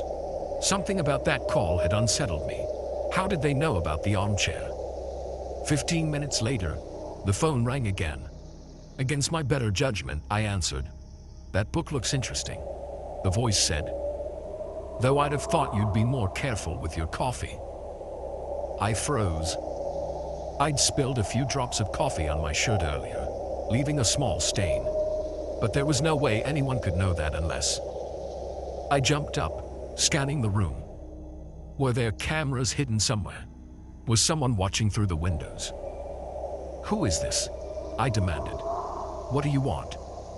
Just enjoying the show, the voice replied, then hung up. My heart was pounding now. This wasn't a prank. Someone was watching me, knew what I was doing. But how? I did a thorough search of the living room, looking for anything out of place and any sign of hidden cameras. Nothing. The curtains were drawn, so no one could be seeing in from outside. I was about to convince myself I was overreacting when the phone rang a third time. With shaking hands, I answered. You won't find anything, the voice said, sounding amused. But don't stop looking. It's entertaining. Listen, I said, trying to keep my voice steady. I don't know who you are or what you want, but I'm calling the police. No, you're not, the voice replied calmly. Because all the doors are locked. And your cell phone? Check your pocket. It's not there anymore, is it? Ice flooded my veins as I patted my pocket. My phone was gone, but that was impossible. It had been there just minutes ago. I ran to the front door, twisting the handle. It didn't budge. Same with the back door and every window I tried. Somehow, impossibly, I was locked in. What do you want? I shouted, panic rising in my throat. Like I said, the voice chuckled. I'm just enjoying the show. Sleep tight. The line went dead. I spent the next hour trying every door and window, searching for my phone, looking for any way to contact the outside world. Nothing worked. It was as if the house itself had turned against me, sealing me in. As the night wore on, the phone would ring periodically. Sometimes the voice would describe what I was doing. Sometimes it would make cryptic comments about my past. Things no stranger should know. Each call left me more terrified than the last. I couldn't sleep. Every creak of the house, every shadow, sent my heart racing. I kept expecting someone to step out of the darkness, to reveal themselves as my tormentor. But I remained alone. Alone, yet constantly watched. By morning, I was a wreck. Exhausted, terrified, and no closer to understanding what was happening. The calls had stopped around dawn, but that almost made it worse. The silence felt oppressive, expectant. I jumped at a sudden noise, only to realize it was my stomach growling. I hadn't eaten since the night before. Cautiously, I made my way to the kitchen. As I opened the refrigerator, the phone rang. I stared at it, debating whether to answer. On the fourth ring, I gave in. Breakfast time, is it? The voice said cheerfully. Better make it a good one. You'll need your strength. Please, I said, hating the tremor in my voice. Just tell me what you want. Money. I can get you money. Oh, this isn't about money, the voice replied. This is about justice. This is about making you feel what she felt. She? I asked, confused. Who are you talking about? You know who, the voice growled, all pretense of friendliness gone. You left her there alone and afraid, and now it's your turn. The line went dead, leaving me more confused and frightened than ever. Who was she? What did the voice think I'd done? As the day wore on, I oscillated between panic and determination. I tried to break windows, to pry open doors, even to break through walls. Nothing worked. It was as if the house was made of steel beneath its suburban exterior. The calls kept coming, each one more menacing than the last. The voice seemed to take pleasure in my fear, in my growing desperation. It would describe my futile attempts at escape in mocking detail, always one step ahead. By nightfall, I was nearing my breaking point. I hadn't slept in over 36 hours, hadn't eaten more than a few bites. The constant surveillance, the feeling of utter helplessness, was wearing me down. As I sat in the dark living room, jumping at every sound, a terrible thought occurred to me. What if no one came looking for me? Jake and his family weren't due back for days. I had no close family, no one who would miss me immediately. I could be trapped here for days, weeks even, at the mercy of this unseen tormentor. The phone rang, startling me out of my dark thoughts. "Figuring it out, are you?" the voice said, realizing that no one's coming to save you. That's how she felt. You know, alone, afraid, with no hope of rescue. "Please," I begged, beyond pride now. "I don't know who you're talking about. I haven't heard anyone. This is a mistake." "No mistake," the voice replied coldly. "You left her to die, and now you'll share her fate. Enjoy your last night of sanity. Tomorrow the real fun begins." The line went dead and I broke down. Tears streamed down my face as I curled into a ball on the floor. What had I done to deserve this? Who did they think I was? As I lay there, my mind racing, a memory surfaced. A news story from years ago, about a young woman found dead in an abandoned house. They'd said she'd been trapped there for days before succumbing to dehydration. I remembered feeling horrified, wondering how no one had heard her cries for help. With a jolt, I realized why that memory had surfaced. The woman's name had been Cynthia, and she'd been Jake's sister. Suddenly, terribly, it all made sense. Jake's insistence that I house sit, the mysterious surveillance, the accusations of the voice. Somehow, Jake blamed me for his sister's death. But why? I'd never even met Cynthia. As if in response to my thoughts, the phone rang one last time. "Figured it out, have you?" Jake's voice said, no longer distorted. "Took you long enough. Don't worry, I'm not gonna let you die in there. That would be too easy. No, tomorrow I'm coming home. And then you'll understand true fear." The line went dead and I was left in silence. But now, that silence felt like the calm before a storm. Whatever Jake had planned, whatever he thought I'd done, I knew that when he walked through that door, my nightmare would only be beginning. As the first light of dawn crept through the windows, I steeled myself. I may not understand why this was happening, but I was done being a passive victim. Whatever Jake had planned, I would face it head on. And somehow, some way, I would find a way to survive. The game was about to change, and I was determined to be ready. The moment we stepped into the abandoned hospital, I knew we'd made a terrible mistake. The air was thick with decay and something else, something that made my skin crawl. But it wasn't until we got separated, and I found that room with the still running medical equipment, that I realized we'd stumbled into a nightmare that was anything but abandoned. It was supposed to be a fun little adventure, a way to shake off the monotony of our boring summer break. There were 5 of us: me, my best friend Alex, his girlfriend Mia, and our friends Chris and Sarah. We'd heard rumors about the old St. Mary's Hospital on the outskirts of town, how it had been abandoned for years but was supposedly haunted. The perfect place for an afternoon of urban exploration and ghost hunting. We'd done our research, or so we thought. The hospital had closed down in the 90s due to budget cuts, and had been sitting empty ever since. There were the usual urban legends, ghostly patients, phantom screams in the night, but nothing too sinister. We figured, at worst, we'd scare ourselves silly and have some good stories to tell. The building loomed before us, a hulking mass of crumbling brick and broken windows.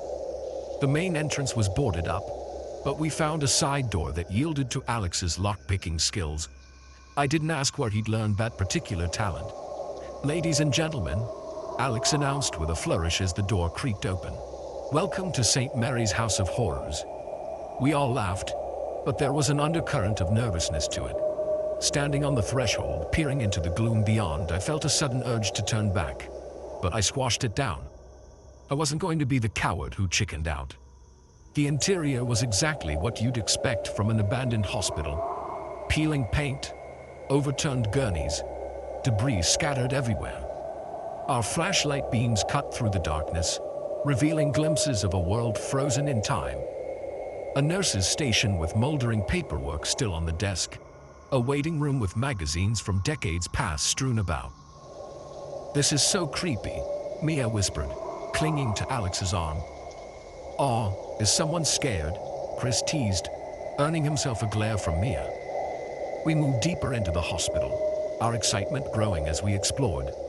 We found an old operating theater, the table still in place, rusty instruments laid out as if waiting for a surgery that would never happen. In another room, we discovered a collection of old X-rays, the spectral images adding to the eerie atmosphere.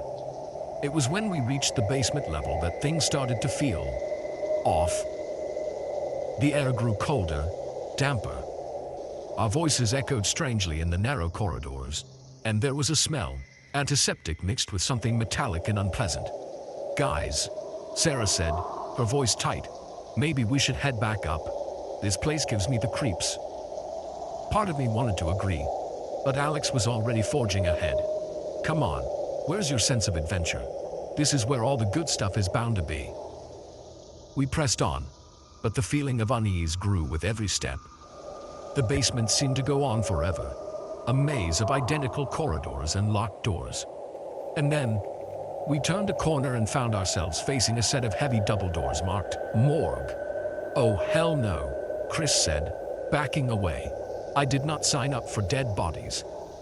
"They wouldn't leave bodies here," I said, trying to sound more confident than I felt. "It's been abandoned for years, remember?" Alex pushed the doors open with a dramatic creak. "Only one way to find out." We stepped into the morgue, and that's when everything went to hell. The doors slammed shut behind us with a bang that echoed through the room. We all jumped, spinning around. "Very funny, Alex," Mia snapped. "Cut it out." But Alex was standing right next to her, looking as startled as the rest of us. "That wasn't me," he said. We tried the doors, but they wouldn't budge. It was as if they'd been welded shut. Panic started to set in as we realized we were trapped. "Okay, nobody panic," I said, trying to keep my voice steady. "There's gotta be another way out. Let's split up and look around. Yell if you find anything." In retrospect, splitting up was the worst decision I could have made, but fear doesn't always lead to clear thinking. I took the far corner of the morgue, my flashlight beam sweeping over rows of metal drawers. The silence was oppressive, broken only by the sound of my own ragged breathing. And then, I heard it, a soft whirring noise like machinery running. I followed the sound to a door I hadn't noticed before. It was slightly ajar, a faint light spilling out from inside. My hand trembled as I pushed it open. What I saw inside defied all logic. The room was spotlessly clean, a stark contrast to the decay outside, and it was filled with modern medical equipment, monitors beeping steadily, IV drips hanging, even what looked like a dialysis machine humming away in the corner. But it was what was on the bed that made my blood run cold. A figure lay there, hooked up to all the machines. It was covered in a sheet, but I could see the rise and fall of breathing. This wasn't a mannequin or a prop. This was a living person. I backed away, my mind reeling. This was impossible. The hospital was abandoned, had been for years. So how? A hand clamped down on my shoulder, and I let out a scream that echoed through the morgue. I spun around to find Alex, his face pale in the dim light. "Jesus, you scared the crap out of me," I gasped. "Sorry," he said, but he wasn't looking at me. His eyes were fixed on the room behind me. "What the hell is this place?" Before I could answer, we heard a scream from somewhere in the morgue. It was Mia. We ran towards the sound, calling out for the others, but the morgue seemed to have changed. The layout was different, corridors twisting in ways they hadn't before. It was as if the very building was shifting around us. We found Sarah huddled in a corner, her eyes wide with terror. There's someone here," she stammered. "I saw them, in a doctor's coat, but their face, oh God, their face wasn't right." Chris was nowhere to be found. Neither was Mia. We called for them, our voices echoing mockingly back at us. The panic was full-blown now, turning our thoughts to static. That's when we heard the voice come, crackling over an ancient PA system we hadn't noticed before. "Welcome, subjects. Your participation in our study is appreciated. Please remain calm as we begin the procedure." Ice flooded my veins. This wasn't a ghost story or an urban legend. This was something far worse. We ran, no longer caring about finding the others, just desperate to escape. But the morgue had become a labyrinth, every turn leading us back to where we started, and always, just at the edge of our vision, we'd catch glimpses of figures in doctors' coats, their faces hidden in shadow. I don't know how long we ran. Time seemed to lose all meaning in that nightmarish place. But eventually, miraculously, we found ourselves back at the entrance. The door that had been sealed shut now swung open at a touch. We burst out into the fading daylight, gulping in the fresh air. Without a word, we ran to Alex's car and peeled out of there, not stopping until we were miles away. We went to the police and, of course, told them about Mia and Chris, about the hidden room and the voice on the PA. They searched the hospital, but found nothing. No secret rooms, no modern equipment, and no sign of our missing friends. They were sympathetic but skeptical. Suggested that maybe we'd gotten separated, that Mia and Chris had found their own way out, that the stress in the dark had played tricks on our minds. But I know what I saw, what I heard. Sometimes, late at night, I can still hear that voice. Your participation in our study is appreciated. And I wonder about Mia and Chris, about the figure under the sheet, about what's really going on in that abandoned hospital. We never went back, never spoke about it to anyone else. Who would believe us? But sometimes I catch Alex or Sarah looking at old news articles about the hospital, about missing persons reports from over the years. And I know they're wondering the same thing I am. What if it wasn't abandoned after all? What if, behind those crumbling walls, something is still very much alive and active? And what if, someday, they decide they need more subjects for their study? I keep telling myself it was just a shared delusion, a trick of fear and darkness. But deep down, I know the truth. And I know that somewhere out there, in that hospital that's not as abandoned as it seems, a nightmare is still unfolding. And there's nothing I can do to stop it.